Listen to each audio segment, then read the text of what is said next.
ਗਿਆਨ ਅੰਜਨ ਗੁਰ ਦੀਆ, ਅਗਿਆਨ ਅੰਧੇਰ ਬਿਨਾਸ਼। ਹਰ ਕਿਰਪਾ ਤੇ ਸੰਤ ਭੇਟਿਆ, ਨਾਨਕ ਮਨ ਪਰਗਾਸ।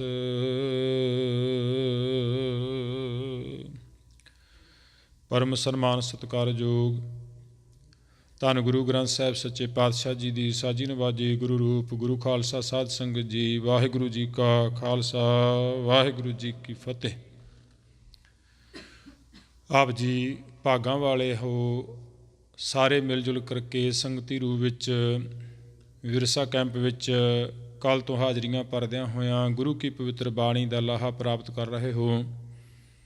ਬੜੇ ਪ੍ਰੇਮ ਸਹਿਤ ਗੁਰੂ ਕੀ ਪਵਿੱਤਰ ਬਾਣੀ ਦੀਆਂ ਬਾਤਾਂ, ਵਿਚਾਰਾਂ, ਵਾਹਿਗੁਰੂ ਨਾਮ ਦੇ ਸਿਮਰਨ, ਸਤਿਗੁਰੂ ਸੱਚੇ ਪਾਤਸ਼ਾਹ ਜੀ ਦੀ ਪਵਿੱਤਰ ਪਾਵਨ ਅੰਮ੍ਰਿਤਮਈ ਗੁਰਬਾਣੀ ਦਾ ਹਰ ਜਸ, ਸਤਿਗੁਰੂ ਸੱਚੇ ਪਾਤਸ਼ਾਹ ਜੀ ਦੇ ਪਵਿੱਤਰ ਸੰਗਤ ਵਿੱਚ ਜੁੜ ਮਿਲ ਕੇ ਐਸਾ ਆਨੰਦ ਮਾਣਨ ਵਾਲੀਆਂ ਸਿੱਖ ਸੰਗਤਾਂ ਦੀ ਬੜੇ ਪ੍ਰੇਮ ਸਹਿਤ ਨਾਲ ਸੇਵਾ ਕਰ ਕਰਕੇ ਗੁਰੂ ਕੀਆਂ ਰਹਿਮਤਾਂ ਅਸੀਸਾਂ ਪ੍ਰਾਪਤ ਕਰ ਰਹੇ ਹੋ। ਸਤਿਗੁਰੂ ਸਾਹਿਬ ਸ੍ਰੀ ਗੁਰੂ ਅਰਜਨ ਦੇਵ ਸਾਹਿਬ ਸੱਚੇ ਪਾਤਸ਼ਾਹ ਜੀ ਦੀ ਪਵਿੱਤਰ ਗੁਰਬਾਣੀ, ਸ੍ਰੀ ਸੁਖਮਨੀ ਸਾਹਿਬ ਜੀ ਦੀ ਪਵਿੱਤਰ ਬਾਣੀ ਦੇ ਅੰਮ੍ਰਿਤਮਈ ਪਾਠ, ਜਾਪ, ਨਿਤਨੇਮ ਬਹੁਤ ਗੁਰਸਿੱਖ ਕਰਦੇ ਹਨ। ਜਿਵੇਂ ਕੱਲ੍ਹ ਵੀ ਬੇਨਤੀ ਕੀਤੀ ਸੀ ਕਿ ਕਈ ਗੁਰਸਿੱਖ ਇਸ ਬਾਣੀ ਨੂੰ ਰੋਜ਼ਾਨਾ ਇੱਕ ਤੋਂ ਜ਼ਿਆਦਾ ਵਾਰ ਵੀ ਆਪਣੇ ਨਿਤਨੇਮ ਦੇ ਵਿੱਚ ਪੜ੍ਹਦੇ ਨੇ। ਕਈ ਗੁਰਸਿੱਖ ਕਈ ਪਾਠ ਸ੍ਰੀ ਸੁਖਮਨੀ ਸਾਹਿਬ ਜੀ ਦੇ ਪਾਠ ਕਰਕੇ ਗੁਰੂ ਕੀਆਂ ਅਸੀਸਾਂ ਪ੍ਰਾਪਤ ਕਰਦੇ ਹਨ। ਇਸ ਬਾਣੀ ਦੇ ਪਵਿੱਤਰ ਸਰੂਪ ਦੇ ਦਰਸ਼ਨ ਕਰਨੇ ਹੋਣ ਤੇ ਜਿਵੇਂ ਆਪਾਂ ਸਾਰਿਆਂ ਨੂੰ ਪਤਾ ਹੈ ਕਿ ਧੰਨ ਗੁਰੂ ਗ੍ਰੰਥ ਸਾਹਿਬ ਜੀ ਦੇ ਅੰਦਰ ਅੰਗ ਨੰਬਰ 262 ਉੱਪਰ ਇਹ ਪਵਿੱਤਰ ਗੁਰਬਾਣੀ ਪ੍ਰਾਰੰਭ ਹੁੰਦੀ ਏ ਔਰ ਧੰਨ ਗੁਰੂ ਅਰਜਨ ਦੇਵ ਸਾਹਿਬ ਸੱਚੇ ਪਾਤਸ਼ਾਹ ਜੀ ਦੀ ਪਵਿੱਤਰ ਰਸਨਾ ਤੋਂ ਉਚਾਰਨ ਹੋਏ ਇਹ ਅੰਮ੍ਰਿਤ ਰੂਪ ਉਦੇਸ਼ ਦਾ ਭੰਡਾਰਾ ਹੈ, ਖਜ਼ਾਨਾ ਹੈ। ਜ਼ਿਕਰ ਇਹ ਆਉਂਦਾ ਹੈ ਕਿ ਸਤਿਗੁਰੂ ਸੱਚੇ ਪਾਤਸ਼ਾਹ ਜੀ ਧੰਨ ਗੁਰੂ ਅਰਜਨ ਦੇਵ ਸਾਹਿਬ ਦੇ ਚਰਨਾਂ ਵਿੱਚ ਜਿਵੇਂ ਸਿੱਖ ਦਾ, ਜਗਿਆਸੂ ਦਾ ਸਵਾਲ ਹੋਇਆ ਹੋਵੇ ਕਿ ਗਰੀਬ ਨਿਵਾਜ ਸੱਚੇ ਪਾਤਸ਼ਾਹ ਜੀ ਕਿਰਪਾ ਕਰੋ, ਕੋਈ ਐਸਾ ਅੰਮ੍ਰਿਤ ਰੂਪ ਉਪਦੇਸ਼ ਬਖਸ਼ੋ ਜਿਹਦੇ ਨਾਲ ਸਾਡਾ ਸਮਾਂ ਸਫਲਾ ਹੋ ਜਾਏ। ਤਾਂ ਸਤਿਗੁਰੂ ਗੁਰੂ ਅਰਜਨ ਦੇਵ ਸਾਹਿਬ ਸੱਚੇ ਪਾਤਸ਼ਾਹ ਜੀ ਨੇ ਇਹ ਪਵਿੱਤਰ ਗੁਰਬਾਣੀ ਜਿਹੜੀ 24 ਅਸ਼ਟਪਦੀਆਂ, 24 ਸਲੋਕ ਅਤੇ ਵਿਚਾਰਵਾਨਾਂ ਵਿਦਵਾਨਾਂ ਦਾ ਇਹ ਗਿਆਨ ਹੈ ਕਿ ਇਸ ਸਾਰੀ ਬਾਣੀ ਦੇ 24,000 ਅੱਖਰ ਨੇ ਅਤੇ ਸਾਡੇ ਜਿਵੇਂ ਸਵਾਸ ਚੱਲਦੇ ਨੇ, ਸਾਹ ਚੱਲਦੇ ਹਨ, ਉਹਨਾਂ ਦਾ ਸਾਡੀ ਸਰੀਰਕ ਕਿਰਿਆ ਦੇ ਹਿਸਾਬ ਕਿਤਾਬ ਨਾਲ ਰਫਤਾਰ ਵੱਧਦੀ ਘਟਦੀ ਹੈ।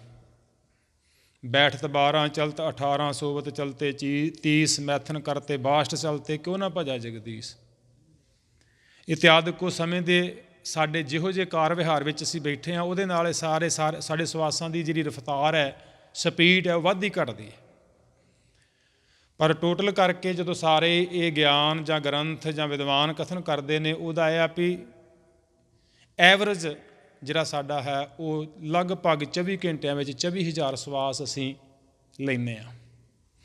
ਜੋਗੀ ਮਤ ਅਨੁਸਾਰ ਥੋੜ੍ਹਾ ਜਿਹਾ ਇਹਦਾ ਵਖਰੇਵਾਂ ਹੈ, ਉਹ 21,000 ਕੁਝ ਸਵਾਸ ਐਵਰੇਜ ਕੱਢਦੇ ਨੇ ਜ਼ਿੰਦਗੀ ਦੀ, ਕਿਉਂਕਿ ਉਹਦੇ ਵਿੱਚ ਉਹ ਸਵਾਸ ਰੋਕ ਲੈਂਦੇ ਨੇ ਕੁਝ ਸਮਾਂ।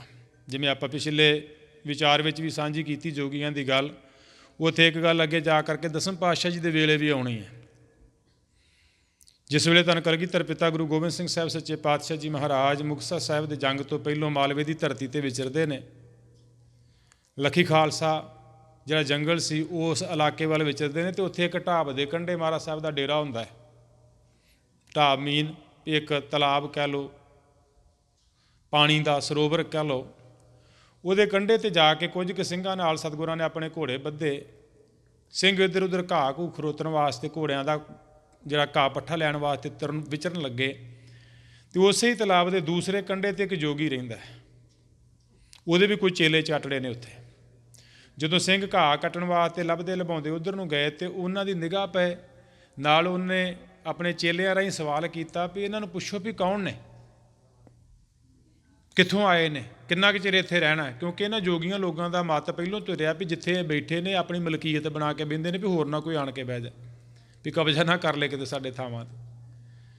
ਉਹਨਾਂ ਸਿੰਘਾਂ ਨੂੰ ਜਦੋਂ ਇਹਨਾਂ ਨੇ ਬਚਨ ਕੀਤਾ ਅਤੇ ਉਹਨਾਂ ਨੇ ਦੱਸਿਆ, ਕਹਿਣ ਲੱਗੇ ਧੰਨ ਧੰਨ ਕਲਗੀਧਰ ਪਿਤਾ ਧੰਨ ਗੁਰੂ ਗੋਬਿੰਦ ਸਿੰਘ ਸਾਹਿਬ ਜੀ ਆਣ ਕੇ ਉਤਰੇ ਨੇ। ਨਾਂ ਸੁਣਿਆ ਸੀ, ਗੁਰੂ ਸਾਹਿਬ ਜੀ ਦੀ ਮਹਿਮਾ ਵੀ ਸੁਣੀ ਸੀ, ਗੁਰੂ ਸਾਹਿਬ ਦੇ ਜੰਗ ਯੁੱਧ ਜੋ ਬਹਾਦਰੀ ਦੇ ਕਾਰਨਾਮੇ ਉਹਨੇ ਸੁਣੇ ਹੋਏ ਸਨ। ਇੱਕ ਮਿੰਟ ਵਾਸਤੇ ਭਾਵਨਾ ਬਣ ਗਈ, ਕਹਿਣ ਲੱਗਾ ਹੈ ਕਲਗੀਧਰ ਪਿਤਾ ਗੁਰੂ ਗੋਬਿੰਦ ਸਿੰਘ ਸਾਹਿਬ ਜੀ ਆਏ ਨੇ, ਵੀ ਉਹ ਤਾਂ ਬੜੇ ਪਰਉਪਕਾਰ ਹੀ ਸੁਣੇ ਨੇ। ਉੱਠ ਕੇ ਤੁਰਨ ਲੱਗਾ ਤੇ ਮਨ ਵਿੱਚ ਇੱਕ ਹੋਰ ਸਵਾਲ ਆ ਗਿਆ, ਕਹਿਣ ਲੱਗਾ ਵੀ ਮੈਂ ਪੁੱਛ ਹੀ ਲਵਾਂ। ਤੇ ਸਿੰਘਾਂ ਨੂੰ ਪੁੱਛਦਾ ਵੀ ਤੁਹਾਡੇ ਗੁਰੂ ਦੀ ਉਮਰ ਕਿੰਨੀ ਕਾ? ਤੇ ਸਿੰਘਾਂ ਨੇ ਅੱਗੋਂ ਦੱਸਿਆ, ਕਹਿਣ ਲੱਗੇ ਵੀ 40-42 ਸਾਲ। ਜਦੋਂ 40-42 ਸਾਲ ਦੀ ਉਮਰ ਸੁਣੀ ਤੇ ਜਿਹੜਾ ਉਹਦੇ ਮਨ ਵਿੱਚ ਸ਼ਰਧਾ ਬਣੀ ਸੀ ਵੀ ਜਾ ਕੇ ਦਰਸ਼ਨ ਕਰਾਂ, ਠੰਡਾ ਪੈ ਗਿਆ। ਨਾਲਦਿਆਂ ਨੇ ਵੀ, ਸੇਵਕਾਂ ਨੇ ਪੁੱਛਿਆ, ਸਿੰਘਾਂ ਨੇ ਵੀ ਉਸ ਵੇਲੇ ਮਨ ਵਿੱਚ ਖਿਆਲ ਕੀਤਾ ਵੀ ਕਾਰਨ, ਵੀ ਪਹਿਲੋਂ ਤਾਂ ਬੜਾ ਚਾਅ ਨਾਲ ਉੱਠ ਕੇ ਤੁਰਨ ਲੱਗਾ ਸੀ, ਹੁਣ ਕੀ ਹੋਇਆ? ਉੱਥੇ ਇਤਿਹਾਸ ਦੇ ਬਚਨ ਆਉਂਦੇ ਨੇ, ਕਹਿਣ ਲੱਗੇ ਸੁਨਤ ਸਾਧ ਤਰਕਤ ਕਹਿ ਬੈਨਾ, ਤਿਸ ਗੁਰ ਤੇ ਹਮਨੇ ਕਿਆ ਲੈਣਾ,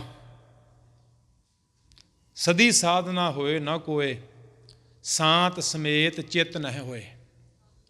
ਹੁਣ ਉਹਨੂੰ ਆਪਣੇ ਲੰਮੇ ਉਮਰ ਦੇ ਇਸ ਸਮੇਂ ਦਾ ਮਾਣ ਸੀ। ਜਦੋਂ ਉਹਨੇ ਸੁਣਿਆ ਵੀ ਗੁਰੂ ਗੋਬਿੰਦ ਸਿੰਘ ਸਾਹਿਬ ਦੀ ਉਮਰ 40-42 ਸਾਲ ਦੀ ਹੈ, ਤੇ ਕਹਿੰਦਾ ਉਸ ਸਾਧੂ ਕੋਲੋਂ ਮੈਂ ਕੀ ਲੈਣਾ, ਵੀ ਉਹਦੇ ਅੱਖਰ ਨੇ, ਮੇਰੇ ਨਹੀਂ। ਕਹਿੰਦਾ ਮੈਂ ਇਹ ਬੱਚੇ ਜੇ ਕੋਲੋਂ ਕੀ ਲੈਣਾ। ਜਦੋਂ ਇਸ ਤਰ੍ਹਾਂ ਦਾ ਉਹਨੇ ਬੋਲਿਆ ਤੇ ਉਹ ਸਿੰਘਾਂ ਨੇ ਸੁਣਿਆ ਤੇ ਸੁਣ ਕੇ ਵਾਪਸ ਆਣ ਕੇ ਆਪਣੇ ਸਥਾਨ ਕਲਗੀਧਰ ਪਿਤਾ ਗੁਰੂ ਗੋਬਿੰਦ ਸਿੰਘ ਸਾਹਿਬ ਦੇ ਚਰਨਾਂ 'ਚ ਬੇਨਤੀ ਕੀਤੀ, ਮਹਾਰਾਜ ਜੀ ਇਸ ਤਲਾਬ ਦੇ ਦੂਸਰੇ ਕੰਢੇ 'ਤੇ ਇੱਕ ਜੋਗੀ ਰਹਿੰਦਾ, ਉਹਨੇ ਤੁਹਾਡੇ ਵਾਸਤੇ ਇਸ ਤਰ੍ਹਾਂ ਦੇ ਅੱਖਰ ਵਰਤੇ ਨੇ ਵੀ ਉਸ ਗੁਰੂ ਕੋਲੋਂ ਮੈਂ ਕੀ ਲੈਣਾ, ਬੱਚੇ ਜੀ ਉਮਰ ਵਾਲਾ ਹੈ, ਉਹਨੇ ਕਿਹੜੀ ਕੋਈ ਸਾਧਨਾ ਸਾਧੀ ਹੋਣੀ ਆ। ਤੇ ਧੰਨ ਕਲਗੀਧਰ ਪਿਤਾ ਗੁਰੂ ਗੋਬਿੰਦ ਸਿੰਘ ਸਾਹਿਬ ਸੱਚੇ ਪਾਤਸ਼ਾਹ ਜੀ ਮੁਸਕਰਾ ਕੇ ਕਹਿਣ ਲੱਗੇ, ਸਿੰਘੋ ਉਸ ਜੋਗੀ ਨੂੰ ਆਪਣੀ ਲੰਮੀ ਉਮਰ ਦਾ ਹੰਕਾਰ ਆ। ਮਹਾਰਾਜ ਸਾਹਿਬ ਦੇ ਚਰਨਾਂ 'ਚ ਸਿੰਘਾਂ ਨੇ ਬੇਨਤੀ ਕੀਤੀ, ਮਹਾਰਾਜ ਉਹਦੀ ਉਮਰ ਕਿੰਨੀ ਕੁ ਲੰਮੀ ਆ? ਗੁਰ ਕਹਿ 5000 ਬਰਸ, ਖਟ ਬੀਹਾਂ ਉਪਰ ਭੇ ਸਰਸ, ਬੈਠੇ ਕਿਤਕ ਸਮਤ ਬਿਤਾਵੈ। ਸਮਤ ਮੀਨ ਹੁੰਦਾ ਸਾਲ। ਗੁਰੂ ਸਾਹਿਬ ਜੀ ਕਹਿੰਦੇ, ਅੱਖਰ ਮੈਨੂੰ ਲੱਗਦਾ ਕਈਆਂ ਦੇ ਸਮਝ ਆ ਗਏ ਹੋਣਗੇ। ਗੁਰ ਕਹਿ 5000 ਬਰਸ, ਗੁਰੂ ਸਾਹਿਬ ਜੀ ਕਹਿਣ ਲੱਗੇ, ਸਿੰਘੋ ਉਹਨੇ 5000 ਸਾਲ। ਫਿਰ ਇੱਥੇ ਮੁੱਕਾ ਨਹੀਂ ਅਜੇ, ਕਹਿੰਦੇ ਖਟ ਬੀਹਾਂ ਉਪਰ ਭੇ ਸਰਸ। ਖਟ ਬੀਹਾਂ ਪੰਜਾਬੀ ਬੋਲੀ ਆਮ ਬਜ਼ੁਰਗ ਵਰਤਦੇ 6ਵੀਆਂ, ਵੀ 100 ਤੇ 20 ਬਣਦੇ ਨੇ, ਜਿਹਨੂੰ 6ਵੀਆਂ ਕਹਿੰਦੇ ਆ। ਮਹਾਰਾਜ ਕਹਿੰਦੇ 5100 ਤੇ 20 ਸਾਲ ਦੀ ਉਹਦੀ ਉਮਰ ਆ। ਜਦੋਂ ਇਸ ਤਰ੍ਹਾਂ ਦੇ ਬਚਨ ਸਤਿਗੁਰੂ ਕਲਗੀਧਰ ਪਿਤਾ ਜੀ ਨੇ ਕਹੇ ਤੇ ਉਹ ਸਾਧ ਦੇ ਚੇਲੇ ਨਾਲ ਆਏ ਹੋਏ ਸਨ ਵੇਖਣ ਵੀ ਚਲੋ ਸਾਧੂ ਤੇ ਨਹੀਂ ਆਇਆ ਤੇ ਆਪਾਂ ਤੇ ਦਰਸ਼ਨ ਕਰ ਆਈਏ। ਤੇ ਜਦੋਂ ਗੁਰੂ ਗੋਬਿੰਦ ਸਿੰਘ ਸਾਹਿਬ ਜੀ ਨੇ ਇਕੱਲੇ ਇਕੱਲੇ ਉਹਦੇ ਦਿਨ ਦੀ ਗਿਣਤੀ ਦੱਸ ਦਿੱਤੀ, ਉਹਦਿਆਂ ਚੇਲਿਆਂ ਨੇ ਭੱਜ ਕੇ ਜਾ ਕੇ ਆਪਣੇ ਸਾਧ ਨੂੰ ਮੱਥਾ ਟੇਕਿਆ, ਬਾਬਾ ਉਹ ਗੁਰੂ ਬੜਾ ਕਰਾਮਾਤੀ, ਉਹ ਗੁਰੂ ਤੇਰਾ ਸਾਰਾ ਕੁਝ ਜਾਣਦਾ ਹੈ। ਜਦੋਂ ਉਹਨੇ ਸਾਰਾ ਕੁਝ ਸੁਣਿਆ ਤੇ ਉੱਥੋਂ ਫਿਰ ਡੰਗੋਰੀ ਲੈ ਕੇ ਆਪਣੇ ਚੇਲਿਆਂ ਨੂੰ ਫੜਾ ਕੇ ਅੱਗੇ ਅੱਗੇ ਗੁਰੂ ਗੋਬਿੰਦ ਸਿੰਘ ਸਾਹਿਬ ਦੇ ਚਰਨਾਂ 'ਚ ਪਹੁੰਚਦਾ। ਉਹਨੇ ਚਿਰਾਂ ਨੂੰ ਸ਼ਾਮ ਦਾ ਸਮਾਂ ਹੋ ਜਾਂਦਾ। ਸ਼ਾਮਾਂ ਦੇ ਸਮੇਂ 'ਤੇ ਰਹਿਰਾਸ ਸਾਹਿਬ ਦਾ ਪਾਠ ਸਤਿਗੁਰੂ ਸਾਹਿਬ ਦੇ ਹਜ਼ੂਰ ਹੋ ਰਿਹਾ ਹੁੰਦਾ। ਅਤੇ ਉਹ ਸਾਧ ਜਿਹੜਾ ਨਾ, ਜਿੱਥੇ ਤੱਕ ਸਿੰਘ ਬੈਠੇ ਨੇ ਉਹਦੇ ਪਿਛਲੇ ਬੰਨੇ ਇਸ ਤਰ੍ਹਾਂ ਡੰਗੋਰੀ ਦੇ ਆਸਰੇ 'ਤੇ ਖੜ੍ਹ ਜਾਂਦਾ, ਖਲੋਤਾ ਰਹਿੰਦਾ ਉਨੀ ਦੇਰ ਤੱਕ। ਖੈਰ ਮੈਨੂੰ ਬਹੁਤਾ ਲੰਮਾ ਨਾ ਕਰਾਂ, ਮੇਰਾ ਮਤਲਬ ਸੀ ਵੀ ਜੋਗੀ ਲੋਕ ਲੰਮੀ ਉਮਰ ਕਰ ਲੈਂਦੇ ਨੇ। ਉੱਥੇ ਫਿਰ ਮਹਾਰਾਜ ਸਾਹਿਬ ਨੇ ਉਹਦੇ ਨੇਤਰਾਂ 'ਚ ਨੇਤਰ ਪਾ ਕੇ, ਜਿਸ ਤਰ੍ਹਾਂ ਨਿਗਾਹ 'ਚ ਨਿਗਾਹ ਪਾ ਕੇ ਬਚਨ ਕੀਤਾ, ਕਹਿਣ ਲੱਗੇ, ਸਾਧੂ ਜੀ ਬੈਠ ਜਾਓ।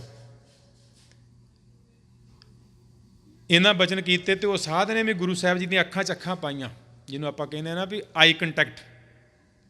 ਇਹ ਬਹੁਤ ਸਪੈਸ਼ਲ ਆ, ਇਹ ਚੀਜ਼ ਜ਼ਰੂਰੀ ਆ, ਕਿਉਂਕਿ ਜਦੋਂ ਕੋਈ ਬਕਤਾ ਬੋਲ ਰਿਹਾ ਹੁੰਦਾ ਹੈ, ਸਰੋਤਾ ਸੁਣ ਰਿਹਾ ਹੁੰਦਾ ਹੈ, ਅਤੇ ਜਿਹਦਾ ਆਈ ਕੰਟੈਕਟ ਨਹੀਂ ਨਾ ਹੈਗਾ, ਇਹਦਾ ਮਤਲਬ ਵੀ ਜਾਂ ਤਾਂ ਉਹ ਸੁਣ ਨਹੀਂ ਰਿਹਾ ਅਤੇ ਜਾਂ ਸੁਣਨਾ ਚਾਹੁੰਦਾ ਨਹੀਂ, ਹੈ ਨਾ, ਧਿਆਨ ਨਹੀਂ ਹੈਗਾ। ਇਸ ਹਿਸਾਬ ਨਾਲ ਜਦੋਂ ਗੁਰੂ ਗੋਬਿੰਦ ਸਿੰਘ ਸਾਹਿਬ ਅਤੇ ਉਸ ਸਾਧੂ ਦਾ ਆਈ ਕੰਟੈਕਟ ਹੋਇਆ, ਮਾਨੋ ਕਲਗੀਧਰ ਪਿਤਾ ਗੁਰੂ ਗੋਬਿੰਦ ਸਿੰਘ ਸਾਹਿਬ ਦੇ ਦਰਸ਼ਨ ਕਰਕੇ ਉਹਨਾਂ ਦੇ ਨੇਤਰਾਂ ਦੇ ਵਿੱਚ ਆਪਣੇ ਨੇਤਰਾਂ ਦੀ ਨਿਗਾਹ ਪਾ ਕੇ ਉਹਦੇ ਜ਼ਿੰਦਗੀ ਦੇ ਜਨਮਾਂ ਜਨਮਾਤਰਾਂ ਦੇ ਕਪਾਟ ਖੁੱਲ੍ਹ ਗਏ। ਉਹ ਜਿਹੜਾ ਦਰਮਨ ਦੇ ਠਾਂਡੇ ਦਰਬਾਰ, ਤੁਝ ਬਿਨ ਸੁਰਤ ਕਰਾ ਕੋ ਮੇਰੀ, ਦਰਸ਼ਨ ਦੀਜੈ ਖੋਲ ਕਿਵਾਰ। ਉਸ ਵੇਲੇ ਫਿਰ ਉਹ 5120 ਸਾਲ ਦੀ ਉਮਰ ਵਾਲਾ ਸਾਧੂ 42-43 ਸਾਲ ਦੀ ਉਮਰ ਵਾਲੇ ਕਲਗੀਧਰ ਪਿਤਾ ਗੁਰੂ ਗੋਬਿੰਦ ਸਿੰਘ ਸਾਹਿਬ ਦੇ ਚਰਨੀ ਡਿੱਗ ਪਿਆ, ਕਹਿਣ ਲੱਗਾ, ਦਾਤਾ ਮੈਂ ਤੇ ਲੰਮੀ ਉਮਰ ਦੇ ਭੁਲੇਖੇ ਵਿੱਚ ਭੁੱਲਿਆ ਹੋਇਆ ਸੀ। ਸਤਿਗੁਰੂ ਸੱਚੇ ਪਾਤਸ਼ਾਹ ਜੀ ਕਹਿੰਦੇ, ਤੈਨੂੰ ਲੰਮੀ ਉਮਰ ਦਾ ਮਾਣ ਹੈ, ਪਰ ਅਸੀਂ ਆਪਣੀ ਉਮਰ ਲੰਬੀ ਨਹੀਂ, ਅਸੀਂ ਆਪਣਾ ਸਮੇਂ ਅਨੁਸਾਰ ਚੋਲਾ ਬਦਲ ਲਿਆ। ਚੋਲਾ ਬਦਲਣ ਦਾ ਮਤਲਬ ਇਹ ਸਰੀਰ ਬਦਲ ਲਿਆ। ਇਸ ਕਰਕੇ ਸਤਿਗੁਰੂ ਸੱਚੇ ਪਾਤਸ਼ਾਹ ਜੀ ਨੇ ਉਹਨੂੰ ਨਿਹਾਲ ਕੀਤਾ, ਉਹਨੂੰ ਵਾਕਿਆ ਹੀ ਅਸਲੀ ਸਾਧੂ ਬਣਾ ਦਿੱਤਾ, ਪਰਮਾਤਮਾ ਨਾਲ ਜੋੜ ਦਿੱਤਾ। ਖੈਰ, ਗੁਰੂ ਅਰਜਨ ਦੇਵ ਸਾਹਿਬ ਸੱਚੇ ਪਾਤਸ਼ਾਹ ਦੇ ਪਵਿੱਤਰ ਚਰਨਾਂ ਵਿੱਚ ਜਦੋਂ ਬੇਨਤੀ ਇਹ ਕੀਤੀ ਸਵਾਸਾਂ ਦੀ, ਆਮ ਮਨੁੱਖ ਦੇ 24,000 ਸਵਾਸ ਨੇ ਦਿਹਾੜੀ ਦੇ ਰਾਤ ਦੇ 24 ਘੰਟਿਆਂ ਵਿੱਚ, ਜੋਗੀ ਲੋਕ 21,000 ਸਵਾਸ ਐਵਰੇਜ ਮੰਨਦੇ ਨੇ, ਪਰ ਸਤਿਗੁਰੂ ਅਰਜਨ ਦੇਵ ਸਾਹਿਬ ਸੱਚੇ ਪਾਤਸ਼ਾਹ ਜੀ ਨੇ 24,000 ਸਵਾਸਾਂ ਅੱਖਰਾਂ ਵਾਲੀ ਬਾਣੀ ਰਚ ਕੇ, ਜਿਹੜਾ ਗੁਰਸਿੱਖ ਪ੍ਰੇਮ ਨਾਲ ਇਸ ਬਾਣੀ ਦਾ ਇੱਕ ਵਾਰ ਪਾਠ ਕਰ ਲੈਂਦਾ, ਉਹਦੇ 24,000 ਸਵਾਸ ਅਰਥਾਤ 24 ਘੰਟੇ ਸਫਲ ਹੋ ਜਾਂਦੇ ਨੇ ਗੁਰੂ ਸਾਹਿਬ ਦੇ ਚਰਨਾਂ 'ਤੇ। ਸਤਿਗੁਰੂ ਗੁਰੂ ਅਰਜਨ ਦੇਵ ਸਾਹਿਬ ਸੱਚੇ ਪਾਤਸ਼ਾਹ ਜੀ ਦੇ ਸਨਮੁਖ ਬੇਨਤੀ ਹੈ, ਅਤੇ ਬੇਨਤੀ ਵਿੱਚ ਇਸ ਬਾਣੀ ਦੀ ਆਰੰਭਤਾ ਹੁੰਦੀ ਏ। ਉੱਥੇ ਇੱਕ ਗੱਲ ਖਾਸ ਕਰਕੇ ਧਿਆਨ ਰੱਖਿਓ, ਜਦੋਂ ਇਸ ਬਾਣੀ ਦਾ ਉਚਾਰਨ ਹੁੰਦਾ ਹੈ, ਗੌੜੀ ਸੁਖਮਨੀ ਮਹੱਲਾ ਪੰਜਵਾ ਸ਼ਲੋਕ ਏਕ ਓੰਕਾਰ ਸਤਿਗੁਰ ਪ੍ਰਸਾਦ। ਸ਼ਲੋਕ ਪਹਿਲੋਂ ਹੈ, ਏਕ ਓੰਕਾਰ ਸਤਿਗੁਰ ਪ੍ਰਸਾਦ ਬਾਅਦ ਵਿੱਚ ਲਿਖਿਆ ਹੋਇਆ ਹੈ। ਮੈਂ ਇਹ ਗੱਲ ਤਾਂ ਤੁਹਾਡੇ ਨਾਲ ਸਾਂਝੀ ਕਰਨ ਦਾ ਯਤਨ ਕੀਤਾ ਕਿਉਂਕਿ ਆਪਾਂ ਕਈ ਵਾਰੀ ਗੁਟਕਾ ਸਾਹਿਬ, ਪੋਥੀ ਸਾਹਿਬ ਵਰਤਦੇ ਹਾਂ ਅਤੇ ਵੱਖਰੇ ਵੱਖਰੇ ਥਾਵਾਂ ਤੋਂ ਛਪੀਆਂ ਨੇ, ਕੋਈ ਕਿਸੇ ਸੰਸਥਾ ਤੋਂ ਛਪੀ ਏ, ਕੋਈ ਕਿਸੇ ਪ੍ਰੈਸ ਤੋਂ ਛਪੀ ਏ, ਉਹਦੇ ਵਿੱਚ ਇਹ ਗਲਤੀਆਂ ਆਉਂਦੀਆਂ ਨੇ। ਉਹਦੇ ਵਿੱਚ ਏਕ ਓੰਕਾਰ ਸਤਿਗੁਰ ਪ੍ਰਸਾਦ ਸ਼ਲੋਕ ਅੱਗੇ ਲਿਖਿਆ ਹੁੰਦਾ ਹੈ। ਜੇ ਇਸ ਤਰ੍ਹਾਂ ਹੈਗਾ ਆ ਤਾਂ ਉਹ ਗਲਤ ਆ। ਜਿਹੜਾ ਸਹੀ ਪਾਠ ਦਾ ਉਚਾਰਨ ਜਿਹੜਾ ਗੁਰੂ ਗ੍ਰੰਥ ਸਾਹਿਬ ਜੀ ਦੇ ਅੰਦਰ ਦਰਜ ਆ, ਉਹਦਾ ਇਹ ਧਿਆਨ ਰੱਖਣਾ ਵੀ ਗੌੜੀ ਸੁਖਮਨੀ ਮਹੱਲਾ ਪੰਜਵਾ ਸ਼ਲੋਕ ਏਕ ਓੰਕਾਰ ਸਤਿਗੁਰ ਪ੍ਰਸਾਦ, ਇਸ ਤਰ੍ਹਾਂ ਇਹਦਾ ਪਾਠ ਹੈ। ਫਿਰ ਅੱਗੇ ਸ਼ਲੋਕ ਉਚਾਰਨ ਹੁੰਦਾ ਹੈ, ਉਹਦੇ ਵਿੱਚ ਬਚਨ ਨੇ ਆਦਿ ਗੁਰ ਏ ਨਮਹਿ। ਆਮ ਤੌਰ 'ਤੇ ਬੱਚੇ ਕੀਰਤਨ ਸੁਣਨ ਦਾ ਆਦੀ ਨੇ। ਮੈਂ ਨਹੀਂ ਕਹਿੰਦਾ ਵੀ ਕੀਰਤਨੀ ਇਹ ਪਾਠ ਦਾ ਉਚਾਰਨ ਗਲਤ ਕਰਦੇ ਨੇ, ਕਿਉਂਕਿ ਕੀਰਤਨ ਦੇ ਵਿੱਚ ਸ਼ਾਇਦ ਮੈਂ ਭੁੱਲਦਾ ਨਹੀਂ ਤੇ 6 ਕਿ 7 ਜਾਂ ਕਿੰਨੀਆਂ ਗਲਤੀਆਂ ਵਿਦਵਾਨਾਂ ਨੇ ਮੰਨੀਆਂ ਨੇ ਵੀ ਕੀਰਤਨੀਏ ਨੂੰ ਮਾਫ ਨੇ, ਕਿਉਂਕਿ ਕੀਰਤਨੀਏ ਨੇ ਉਹ ਆਪਣੀ ਲੈ ਵੇਖਣੀ ਹੈ, ਉਹ ਤਾਲ ਵੇਖਣਾ ਹੈ, ਸੁਰ ਵੇਖਣਾ ਹੈ। ਅਤੇ ਅਸੀਂ ਕਈ ਵਾਰੀ ਉਸ ਕੀਰਤਨ ਦੇ ਰੂਪ ਵਿੱਚ ਸੁਣ ਕੇ ਅਤੇ ਆਪਣਾ ਪਾਠ ਹੀ ਗਲਤ ਕਰ ਬੈਠਦੇ ਹਾਂ,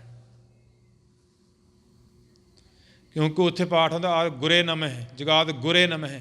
ਇਸ ਤਰ੍ਹਾਂ ਆਮ ਤੌਰ 'ਤੇ ਕਿਤੇ ਸੁਣ ਲਿਆ ਅਤੇ ਆਪਣੇ ਆਪ ਪਾਠ ਦਾ ਉਚਾਰਨ ਹੀ ਗਲਤ ਹੋ ਗਿਆ, ਕਿਉਂਕਿ ਇੱਥੇ ਜਿਹੜਾ ਈੜੀ ਦੇ ਲਾਂ ਹੈ ਉਹਨੂੰ ਸੈਪਰੇਟ ਕਰਕੇ ਵੱਖਰਾ ਕਰਕੇ ਬੋਲਣਾ ਹੈ। ਆਦਿ ਗੁਰ ਏ ਨਮਹਿ, ਜੁਗਾਦ ਗੁਰ ਏ ਨਮਹਿ, ਸਤ ਗੁਰ ਏ ਨਮਹਿ, ਸ੍ਰੀ ਗੁਰਦੇਵ ਏ ਨਮਹਿ।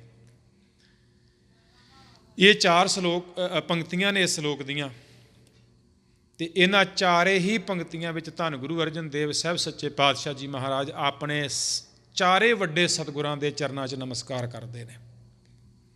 ਆਦਿ ਗੁਰ ਏ ਨਮਹਿ ਦਾ ਅਰਥ ਆ ਵੀ ਮੇਰੇ ਆਦਿ ਗੁਰੂ, ਅਰਥਾਤ ਜਿਹੜੇ ਮੁੱਢਲੇ ਗੁਰੂ, ਗੁਰੂ ਪ੍ਰਣਾਲੀ ਵਿੱਚੋਂ ਵੀ ਮੁੱਢਲੇ, ਅਤੇ ਦੂਸਰੇ ਬੰਨੇ ਇਹ ਕਹਿ ਲਈਏ ਵੀ ਮੁੱਢ ਕਦੀਮੋਂ ਹੀ ਗੁਰੂ ਸਰੂਪ ਸਨ, ਅਰਥਾਤ ਮੁੱਢ ਕਦੀਮੋਂ ਹੀ ਗੁਰੂ ਸਰੂਪ ਪ੍ਰਗਟ ਹੋਏ ਨੇ ਧੰਨ ਗੁਰੂ ਨਾਨਕ ਦੇਵ ਸਾਹਿਬ ਜੀ। ਸਤਿਗੁਰ ਨਾਨਕ ਪ੍ਰਗਟਿਆ ਮਿੱਟੀ ਧੁੰਦ ਜਗ ਚਾਨਣ ਹੋਵਾ, ਜਿਉਂ ਕਰ ਸੂਰਜ ਨਿਕਲਿਆ ਤਾਰੇ ਛਪੇ ਅੰਧੇਰ ਪਲੋਵਾ। ਉਸ ਆਦਿ ਗੁਰੂ ਨੂੰ, ਮੁੱਢ ਗੁਰੂ ਨੂੰ, ਮੁੱਢਲੇ ਗੁਰੂ ਨੂੰ ਮੇਰੇ ਵੱਲੋਂ ਨਮਸਕਾਰ ਹੈ, ਨਮਸਕਾਰ ਹੈ। ਫਿਰ ਉਹਦੇ ਅਗਲੇ ਅੱਖਰ ਵਿੱਚ ਧਿਆਨ ਦਿਓ, ਕਹਿੰਦੇ ਜੁਗਾਦ ਗੁਰ ਏ ਨਮਹਿ। ਜੁਗ ਆਦ, ਉਹਨੂੰ ਸੰਧੀ ਛੇਦ ਕਰਕੇ ਅਰਥ ਕੀਤੇ ਨੇ ਵਿਦਵਾਨਾਂ ਨੇ। ਜੁਗ ਆਦ, ਜੁਗ ਦਾ ਅਰਥ ਆ 2, ਆਦ ਦਾ ਅਰਥ ਆ ਉਹਨਾਂ ਦੇ ਮੁੱਢ। ਉਹਦਾ ਹੁਣ ਅਰਥ ਜਿਹੜਾ ਕੀਤਾ ਆ, ਕਿਉਂਕਿ ਅਰਥ ਇਹਦੇ ਬੜੇ ਨੇ, ਮਹਾਂਪੁਰਸ਼ਾਂ ਦੇ ਅਰਥ ਸੁਣੋਗੇ ਤੇ ਕਈ ਅਰਥ ਇੱਕ ਪੰਕਤੀ ਦੇ ਕੀਤੇ ਨੇ, ਮੈਂ ਇੰਨੇ ਵਿਸਤਾਰ ਵਿੱਚ ਨਹੀਂ, ਸੰਖੇਪ ਜਿਹਾ ਦਾ ਵਿਚਾਰ। ਜੁਗ ਦਾ ਅਰਥ ਆ 2।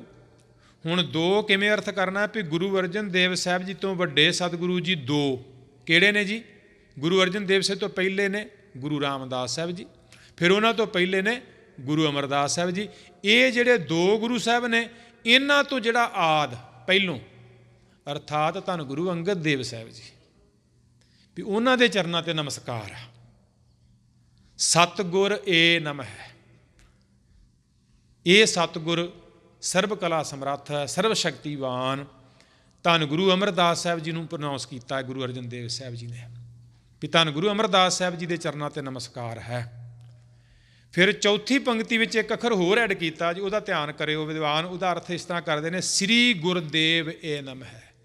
ਗੁਰ ਅਗਿਆਨ ਦਾ ਹਨੇਰਾ ਮੇਟ ਕੇ ਗਿਆਨ ਦਾ ਪ੍ਰਕਾਸ਼ ਕਰਨ ਵਾਲਾ, ਦੇਵ ਪ੍ਰਕਾਸ਼ ਰੂਪ, ਸ੍ਰੀ ਗੁਰਦੇਵ ਏ ਨਮਹਿ। ਸ੍ਰੀ ਦਾ ਅਰਥ ਲక్ష్ਮੀ ਵੀ ਕਰਦੇ ਨੇ, ਮਾਇਆ ਦੇ ਪਤੀ ਵੀ ਕਹਿ ਸਕਦੇ ਹਾਂ, ਮਾਇਆ ਨੂੰ ਅਪਣਾਉਣ ਵਾਲੇ ਕਹਿ ਸਕਦੇ ਹਾਂ।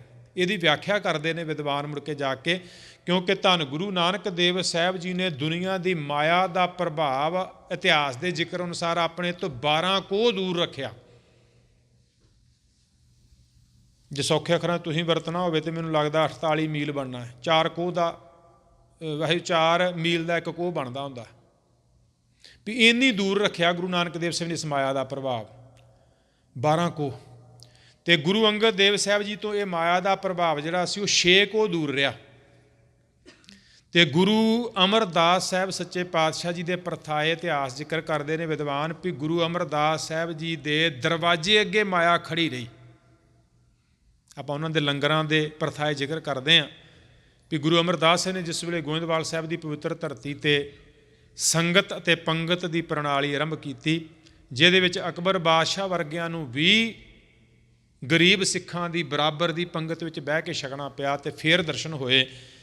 ਉਸ ਸੰਗਤ ਅਤੇ ਪੰਗਤ ਵੇਲੇ ਗੁਰੂ ਅਮਰਦਾਸ ਸਾਹਿਬ ਦੇ ਦਰ ਦੀਆਂ ਸੇਵਾਵਾਂ ਵਾਸਤੇ ਸਾਰੇ ਦੁਨੀਆ ਦੇ ਅੰਨ ਪਦਾਰਥਾਂ ਦੇ ਭੰਡਾਰੇ, ਗੱਡਿਆਂ ਦੇ ਗੱਡੇ ਲੱਦੇ ਆਉਂਦੇ ਸਨ, ਪਰ ਧੰਨ ਗੁਰੂ ਅਮਰਦਾਸ ਸਾਹਿਬ ਜੀ ਆਪਣੇ ਦਰਵਾਜ਼ੇ ਤੋਂ ਅੱਗੇ ਓਨਾ ਹੀ ਲੰਘਣ ਦਿੰਦੇ ਸੀ ਜਿੰਨਾ ਇੱਕ ਦਿਨ ਲਈ ਵਰਤਣ ਲਈ ਚਾਹੀਦਾ। ਗੁਰੂ ਅਮਰਦਾਸ ਸਾਹਿਬ ਜੀ ਦੇ ਇਹਨਾਂ ਦਿਨਾਂ ਵਿੱਚ ਉਸ ਸਮੇਂ ਦੇ ਹਾਲਾਤਾਂ ਅਨੁਸਾਰ ਜਦੋਂ ਵੇਖਣ ਦਾ ਯਤਨ ਕਰਾਂਗੇ, ਇਤਿਹਾਸ ਨੂੰ ਪੜ੍ਹਾਂਗੇ, ਅਤੇ ਗੁਰੂ ਅਮਰਦਾਸ ਸਾਹਿਬ ਜੀ ਦੇ ਲੰਗਰਾਂ 'ਚ ਸ਼ਾਮ ਦੇ ਸਮੇਂ ਸਾਰੇ ਬਰਤਨ ਖਾਲੀ ਕਰ ਦਿੱਤੇ ਜਾਂਦੇ ਸਨ। ਇੱਥੋਂ ਤੱਕ ਕਰਕੇ ਜਿਹੜੇ ਪਾਣੀ ਭਰੇ ਭਾਂਡੇ ਵੀ ਸਨ ਨਾ, ਉਹ ਵੀ ਮੂਧੇ ਮਾਰ ਦਿੱਤੇ ਜਾਂਦੇ ਸਨ।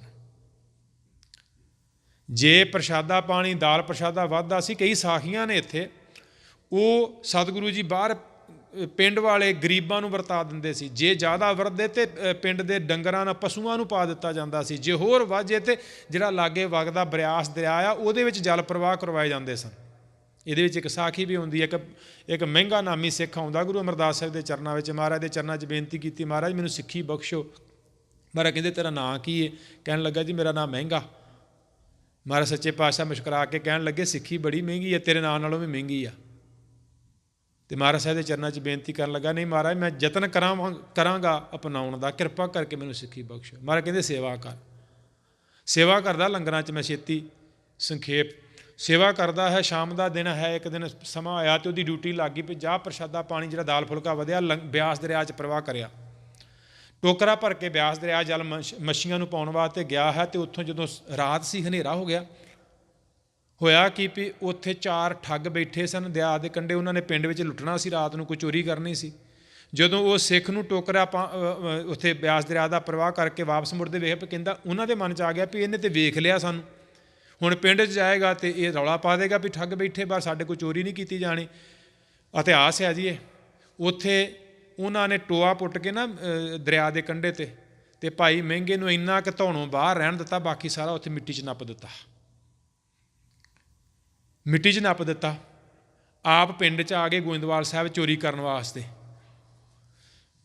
ਅਤੇ ਇੱਧਰ ਕੀ ਹੋ ਰਿਹਾ, ਜਿਸ ਤਰ੍ਹਾਂ ਤੁਸੀਂ ਵੀ ਰਾਤ ਵੇਖਿਆ ਹੋਣਾ ਵੀ ਕਈ, ਭਾਵੇਂ ਤੁਸੀਂ ਚਲੋ ਆਪਣੇ ਹਿਸਾਬ ਕਿਤਾਬ ਨਾਲ ਫਨ ਕਰਨ ਵਾਸਤੇ ਜਾਗਦੇ, ਰਾਤ ਲੇਟ ਤੱਕ ਜਾਗੇ, ਅਤੇ ਮੁੜ ਕੇ ਸਵੇਰੇ ਕਈ ਗੁਰਸਿੱਖ ਹੋਣਗੇ ਤੁਹਾਡੇ ਵਿੱਚੋਂ ਵੀ ਜਿਹੜੇ ਵੀ ਪਹਿਲੋਂ ਟਾਈਮ ਨਾਲ ਸੌਂ ਗਏ ਹੋਣਗੇ, ਅਤੇ ਮੁੜ ਕੇ ਸਵੇਰੇ ਜਿੰਨਾ ਅਰਲੀ ਹੋ ਸਕੇ ਉੱਠ ਪਏ। ਗੁਰੂ ਸਾਹਿਬਾਂ ਦੇ ਪਵਿੱਤਰ ਚਰਨਾਂ ਦਾ ਇਹ ਅਸੂਲ ਹੀ ਰਿਹਾ ਸਾਡਾ। ਅਸੀਂ ਫਨ ਦੀ ਸੋਚ ਨਾਲ ਜਾਗਦੇ ਹਾਂ, ਪਰ ਉਹ ਗੁਰੂ ਕੀ ਸੰਗਤ ਵਿੱਚ ਭਾਵ ਭਗਤੀ ਦੀ ਪ੍ਰੇਰਨਾ ਨਾਲ ਸੀ। ਸੰਗਤ ਵਿੱਚ, ਜਥੇਬੰਦੀਆਂ ਵਿੱਚ ਅੱਜ ਵੀ ਇਹ ਚੱਲਦੀਆਂ ਨੇ ਕਿਰਿਆਵਾਂ ਕਿ ਕਈ ਗੁਰਮੁਖ ਜਨ ਰਾਤ ਨੂੰ ਲੇਟ ਤੱਕ ਆਪਣਾ ਨਿਤਨੇਮ ਪੂਰਾ ਕਰਦੇ ਜਾਗਦੇ ਤੁਰੇ ਫਿਰਦੇ ਨੇ, ਅਤੇ ਕਈ ਜਿਹੜੇ ਨੇ ਉਹ ਟਾਈਮ ਨਾਲ ਆਰਾਮ ਕਰਕੇ ਸਵੇਰੇ ਅਰਲੀ ਮਾਰਨਿੰਗ ਉੱਠ ਕੇ ਆਪਣਾ ਨਿਤਨੇਮ ਭਜਨ ਬੰਦਗੀ ਸ਼ੁਰੂ ਕਰ ਦਿੰਦੇ ਨੇ। ਇਸੇ ਤਰ੍ਹਾਂ ਗੁਰੂ ਅਮਰਦਾਸ ਸਾਹਿਬ ਦੀ ਸੰਗਤ ਵਿੱਚ ਨਗਰ ਗੋਇੰਦਵਾਲ ਵਿੱਚ ਇਸ ਤਰ੍ਹਾਂ ਰਿਹਾ, ਉਹ ਚੋਰ ਗੇੜਾ ਗੂੜਾ ਕੱਢਦੇ ਰਹੇ, ਪਰ ਕੋਈ ਨਾ ਕੋਈ ਸਿੱਖ ਇਸ ਨਗਰ ਵਿੱਚ ਗੁਰੂ ਕੇ ਦਰਬਾਰ ਵਿੱਚ ਜਾਗਦਾ ਹੀ ਦਿਸਿਆ। ਉਹਨਾਂ ਦਾ ਦਾਅ ਨਾ ਲੱਗਾ ਜੀ। ਸਵੇਰ ਮਨੇਰਸਰ ਜਿਹਾ ਹੋਇਆ ਅਤੇ ਉਹਨਾਂ ਨੇ ਇੱਕ ਘਰ ਨੂੰ ਸੰਨ ਲਾਈ। ਘਰ ਨੂੰ ਜਿੱਦਾਂ ਚੋਰੀ ਕਰਨ ਲੱਗੇ ਅਤੇ ਉੱਧਰੋਂ ਰੌਲਾ ਪੈ ਗਿਆ। ਜੇ ਇੱਕ ਕਿਸੇ ਇੱਕ ਨੇ ਵੇਖ ਲਿਆ, ਉਹ ਚਾਰੇ ਦੇ ਚਾਰੇ ਚੋਰ ਪਕੜੇ ਗਏ, ਫੜੇ ਗਏ ਅਤੇ ਫੜ ਕੇ ਉਹਨਾਂ ਨੂੰ ਗੁਰੂ ਅਮਰਦਾਸ ਸਾਹਿਬ ਦੀ ਚਰਨਾਂ 'ਚ ਲੈ ਆਂਦਾ। ਮਹਾਰਾਜ ਇਹ ਚੋਰ ਆ, ਚੋਰੀ ਕਰਨ ਲੱਗੇ। ਮਹਾਰਾਜ ਸਾਹਿਬ ਨੇ ਥੋੜ੍ਹਾ ਜਿਹਾ ਵੀਰ ਆਸਣ ਵਾਲੀ ਉਹਨਾਂ ਵੱਲ ਵੇਖਿਆ। ਹੁਣ ਉਹਨਾਂ ਦੇ ਵੀ ਭਾਗ ਜਾਗ ਗਏ ਜੀ, ਚੰਗੇ ਭਾਗ ਜਾਗ ਗਏ। ਗੁਰੂ ਅਮਰਦਾਸ ਦੇ ਦਰਸ਼ਨ ਹੋ ਗਏ ਨਾ, ਨੇਤਰ ਪੈ ਗਏ ਨਾ, ਉਹੀ ਨਿਗਾਹ ਪੈ ਗਈ ਜਿਹੜੀ ਜੋਗੀ ਦੇ ਉੱਤੇ ਪਈ ਸੀ। ਸਤਿਗੁਰੂ ਗੁਰੂ ਅਮਰਦਾਸ ਸਾਹਿਬ ਦੀ ਨਿਗਾਹ ਪੈ ਗਈ ਅਤੇ ਉਹਨਾਂ ਦੇ ਮਨੋਂ ਪਾਪ ਬਖਸ਼ੇ ਗਏ। ਉਹਨਾਂ ਦਾ ਅੰਦਰ ਧੋਤਾ ਗਿਆ, ਉਹ ਅੰਦਰੋਂ ਸਾਫ਼ ਹੋ ਗਏ, ਕਲੀਨ ਹੋ ਗਏ।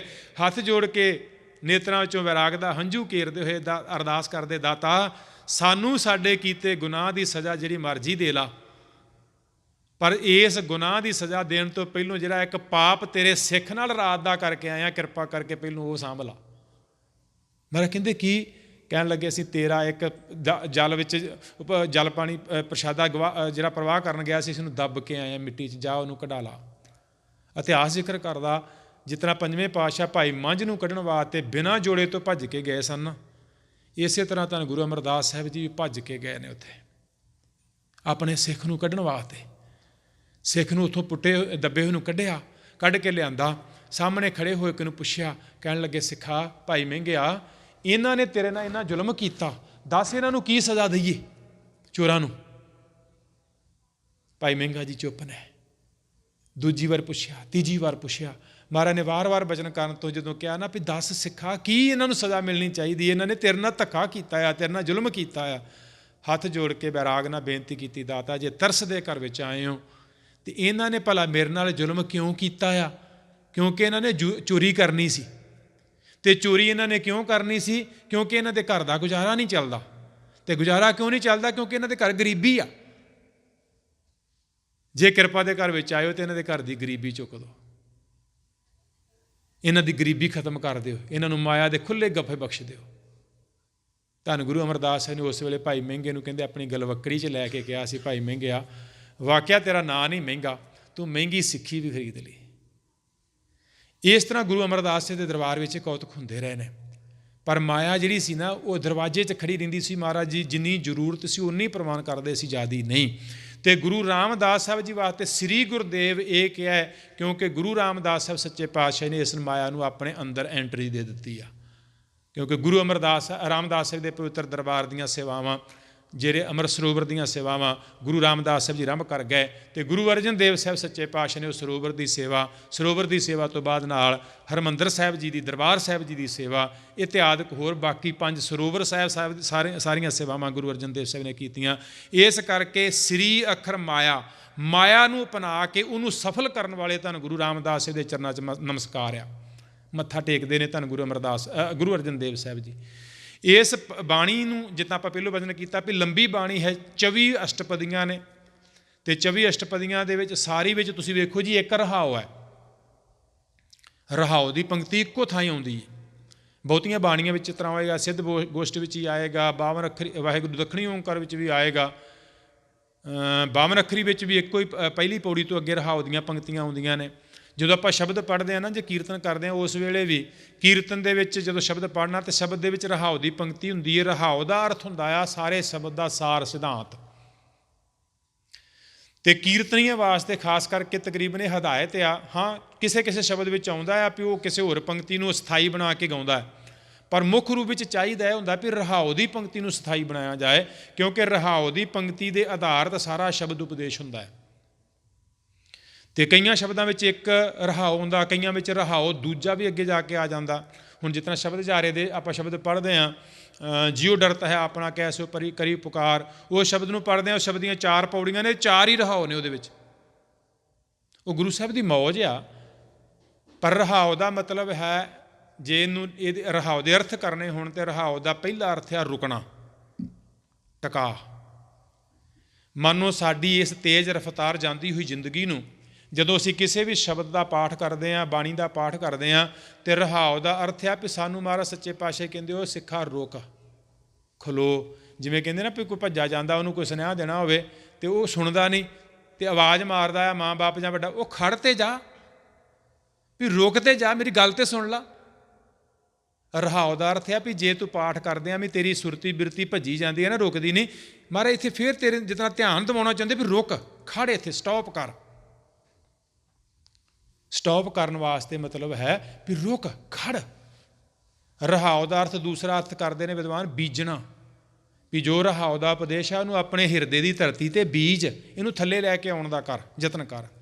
ਰਹਾਉ ਦਾ ਅੱਗੇ ਅਰਥ ਕਰਦੇ ਨੇ ਸਨਾਬੀ ਟੀਕਾ ਜਾਂ ਧੁਰਾ। ਇਤਿਆਦਿਕ ਦਾ ਅਰਥ ਬੜੇ ਨੇ ਵਿਦਵਾਨਾਂ ਨੇ ਕੀਤੇ। ਮਤਲਬ ਸਾਰ ਸਿਧਾਂਤ ਰਹਾਉ ਦੇ ਅੱਖਰ ਦਾ ਹੈ ਵੀ ਸਾਰੇ ਸ਼ਬਦ ਦਾ ਮੁੱਖ ਰੂਪ।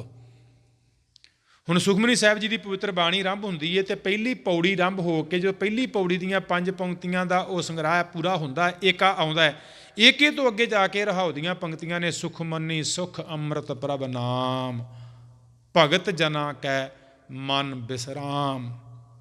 ਸੁਖਮਨੀ ਸੁਖ, ਸੁਖਮਨੀ ਬਾਣੀ ਦਾ ਅੱਖਰ ਅਰਥ ਨਾਮ ਅਰ ਸੱਚੇ ਪਾਤਸ਼ਾਹ ਨੇ ਰੱਖਿਆ। ਹੁਣ ਇੱਥੇ ਸੁਖ ਦੀ ਗੱਲ ਕੀਤੀ, ਨਾਮ ਦੀ ਗੱਲ ਕੀਤੀ, ਭਗਤ ਦੀ ਗੱਲ ਕੀਤੀ, ਭਗਤ ਦੇ ਮਨ ਵਿੱਚ ਉਹ ਨਾਮ ਦੇ ਵਿਸਰਾਮ ਦੀ ਗੱਲ ਕੀਤੀ, ਟਿਕਾ ਦੀ ਗੱਲ ਕੀਤੀ। ਮਹਾਰਾਜ ਕਹਿੰਦੇ ਰੁਕ ਤੇ ਜਾ, ਇੱਥੇ ਆਣ ਕੇ ਖਲੋ ਤੇ ਜਾ, ਇੱਕ ਵਾਰੀ ਸਟਾਪ ਕਰਕੇ ਇੱਥੇ ਧਿਆਨ ਤੇ ਦੇ, ਇਹਨੂੰ ਫੋਕਸ ਕਰ। ਇਹਨੂੰ ਸਾਰੀ ਸੁਖਮਨੀ ਸਾਹਿਬ ਦੀ ਬਾਣੀ ਨੂੰ ਪੜ੍ਹਨ ਵਾਸਤੇ ਨਾ ਇਹ ਪੰਕਤੀ ਨੂੰ ਪਹਿਲਾਂ ਫੋਕਸ ਕਰ ਵੀ ਇਹ 'ਚ ਕੀ ਆ, ਇਹਦੇ ਵਿੱਚ ਕੀ ਦੱਸਣਾ ਚਾਹੁੰਦੇ ਨੇ ਮਹਾਰਾਜ।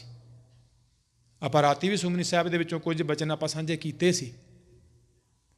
ਸੁਖਮਨੀ ਸਾਹਿਬ ਜੀ ਦੀ ਪਵਿੱਤਰ ਬਾਣੀ ਦੀ ਇੱਕ ਇੱਕ ਪੰਕਤੀ ਇੰਨੀ ਮਹਾਨ ਆ, ਇੰਨੀਆਂ ਵਡਿਆਈਆਂ ਦੀ ਪਾਤਰ ਆ। ਟੂਕ ਮਾਤਰ ਤੇ ਸਾਧੂਆਂ ਮਹਾਤਮਾ ਦੇ ਜਨਾਂ ਦੇ ਕੋਲੇ ਕਹਿੰਦੇ ਕੋਈ ਸਿੱਖ ਆਇਆ, ਆਣ ਕੇ ਉਹੀ ਬੇਨਤੀ ਕਰਦਾ, ਕਹਿੰਦਾ ਜੀ ਬੜੀ ਗਰੀਬੀ ਹੈ ਘਰ ਵਿੱਚ। ਦੰਪਤ ਆਏ, ਦੰਪਤ ਦਾ ਅਰਥ ਹੁੰਦਾ ਦੋਵੇਂ ਜਣੇ ਪਤੀ ਸਤੀ। ਮਹਾਰਾਜ ਘਰ ਦਾ ਗੁਜ਼ਾਰਾ ਨਹੀਂ ਚੱਲਦਾ, ਰੋਟੀ ਪਾਣੀ ਨਹੀਂ ਮਿਲਦਾ, ਕਿਰਪਾ ਕਰੋ, ਤਰਸ ਕਰੋ। ਅਤੇ ਮਹਾਤਮਾ ਨੇ ਆਪਣੇ ਕੋਲੇ ਬਿਠਾ ਕੇ ਨਾ ਮਾਲਾ ਦੇ ਦਿੱਤੀ ਦੋਨਾਂ ਨੂੰ, ਅਤੇ ਕਹਿਣ ਲੱਗੇ ਜੀ ਇਸ ਮਾਲਾ ਦੇ ਨਾਲ ਸੁਖਮਨੀ ਸਾਹਿਬ ਜੀ ਦੀ ਬਾਣੀ ਵਿੱਚੋਂ ਇੱਕ ਪੰਕਤੀ ਦੇ ਦਿੱਤੀ ਵੀ ਪ੍ਰਭ ਕੈ ਸਿਮਰਨ ਰਿੱਧ ਸਿੱਧ ਨੌ ਨਿੱਧ, ਪ੍ਰਭ ਕੈ ਸਿਮਰਨ ਰਿੱਧ ਸਿੱਧ ਨੌ ਨਿੱਧ। ਇਹਦਾ ਜਾਪ ਵਾਹਿਗੁਰੂ ਮੰਤਰ ਦੇ ਨਾਲ ਨਾਲ ਕਰਨਾ, ਕਰੀ ਚੱਲੋ, ਕਰੀ ਚੱਲੋ। ਕਹਿੰਦੇ ਜੀ ਉਹਨਾਂ ਨੂੰ 40 ਦਿਨ ਹੋਏ ਸਿਮਰਨ ਕਰਦਿਆਂ ਕਰਦਿਆਂ। ਅਤੇ ਇੱਕ ਹੋਰ ਅਮੀਰ ਪਰਿਵਾਰ ਆਇਆ ਜਿਹੜਾ ਸੈਂਕੜੇ ਕਿੱਲੇ ਏਕੜਾਂ ਦਾ ਮਾਲਕ, ਉਹਦੇ ਕੋਲ ਬੜੀ ਜ਼ਮੀਨ ਜਾਇਦਾਦ ਆ, ਬੜਾ ਕੁਝ ਖਜ਼ਾਨਾ ਭੰਡਾਰਾ ਆ। ਉਹਨੇ ਆਣ ਕੇ ਮਹਾਤਮਾ ਦੇ ਚਰਨਾਂ 'ਤੇ ਮੱਥਾ ਟੇਕਿਆ, ਕਹਿਣ ਲੱਗੇ ਮਹਾਤਮਾ ਜੀ ਕੰਮਕਾਰ ਬਹੁਤ ਆ ਪਰ ਸੰਭਾਲਣ ਵਾਲਾ ਕੋਈ ਨਹੀਂ, ਭਰੋਸੇ ਵਾਲਾ ਨੌਕਰ ਨਹੀਂ ਮਿਲਦਾ, ਭਰੋਸੇ ਵਾਲਾ ਨਹੀਂ ਮਿਲਦਾ, ਵਿਸ਼ਵਾਸ ਵਾਲਾ ਨਹੀਂ ਮਿਲਦਾ, ਧੋਖੇਬਾਜ਼ ਹੀ ਮਿਲਦੇ ਨੇ। ਜਿਹੜੇ ਬੈਠੇ ਸਨ ਉਹਨਾਂ ਨੂੰ ਆਵਾਜ਼ ਮਾਰ ਕੇ ਮਹਾਰਾਜ ਮਹਾਤਮਾ ਨੇ ਕਿਹਾ ਵੀ ਇਹਨਾਂ ਨੂੰ ਲੈ ਜਾਓ ਨਾਲ, ਇਹ ਤੁਹਾਡੇ ਕੰਮ ਕਰਨਗੇ ਭਰੋਸੇ ਨਾਲ। ਉਹਨਾਂ ਨੇ ਜਾ ਕੇ ਭਰੋਸੇ 'ਤੇ ਕੰਮ ਕੀਤਾ ਅਤੇ ਸੱਚ ਜਾਣਿਓ ਉਸ ਅਮੀਰ ਪੁਰਖ ਨੇ ਆਪਣੀ ਸਾਰੀ ਦੀ ਸਾਰੀ ਜ਼ਮੀਨ ਦਾ ਜਾਇਦਾਦ ਜਿਹੜੀ ਸੀ ਕੁਝ ਸਮੇਂ ਬਾਅਦ ਉਹਨੂੰ ਜਿਤਨਾ ਕੀ ਕਹਿੰਦੇ ਹੁੰਦੇ ਵਸੀਅਤ ਕਰ ਦਿੰਦੀ, ਪੰਜਾਬੀ 'ਚ ਕਹਿੰਦੇ ਸੀ। ਉਹਨਾਂ ਦੇ ਹੁਣ ਧੀ ਪੁੱਤ ਹੈ ਨਹੀਂ ਸੀ ਕੋਈ ਵੀ।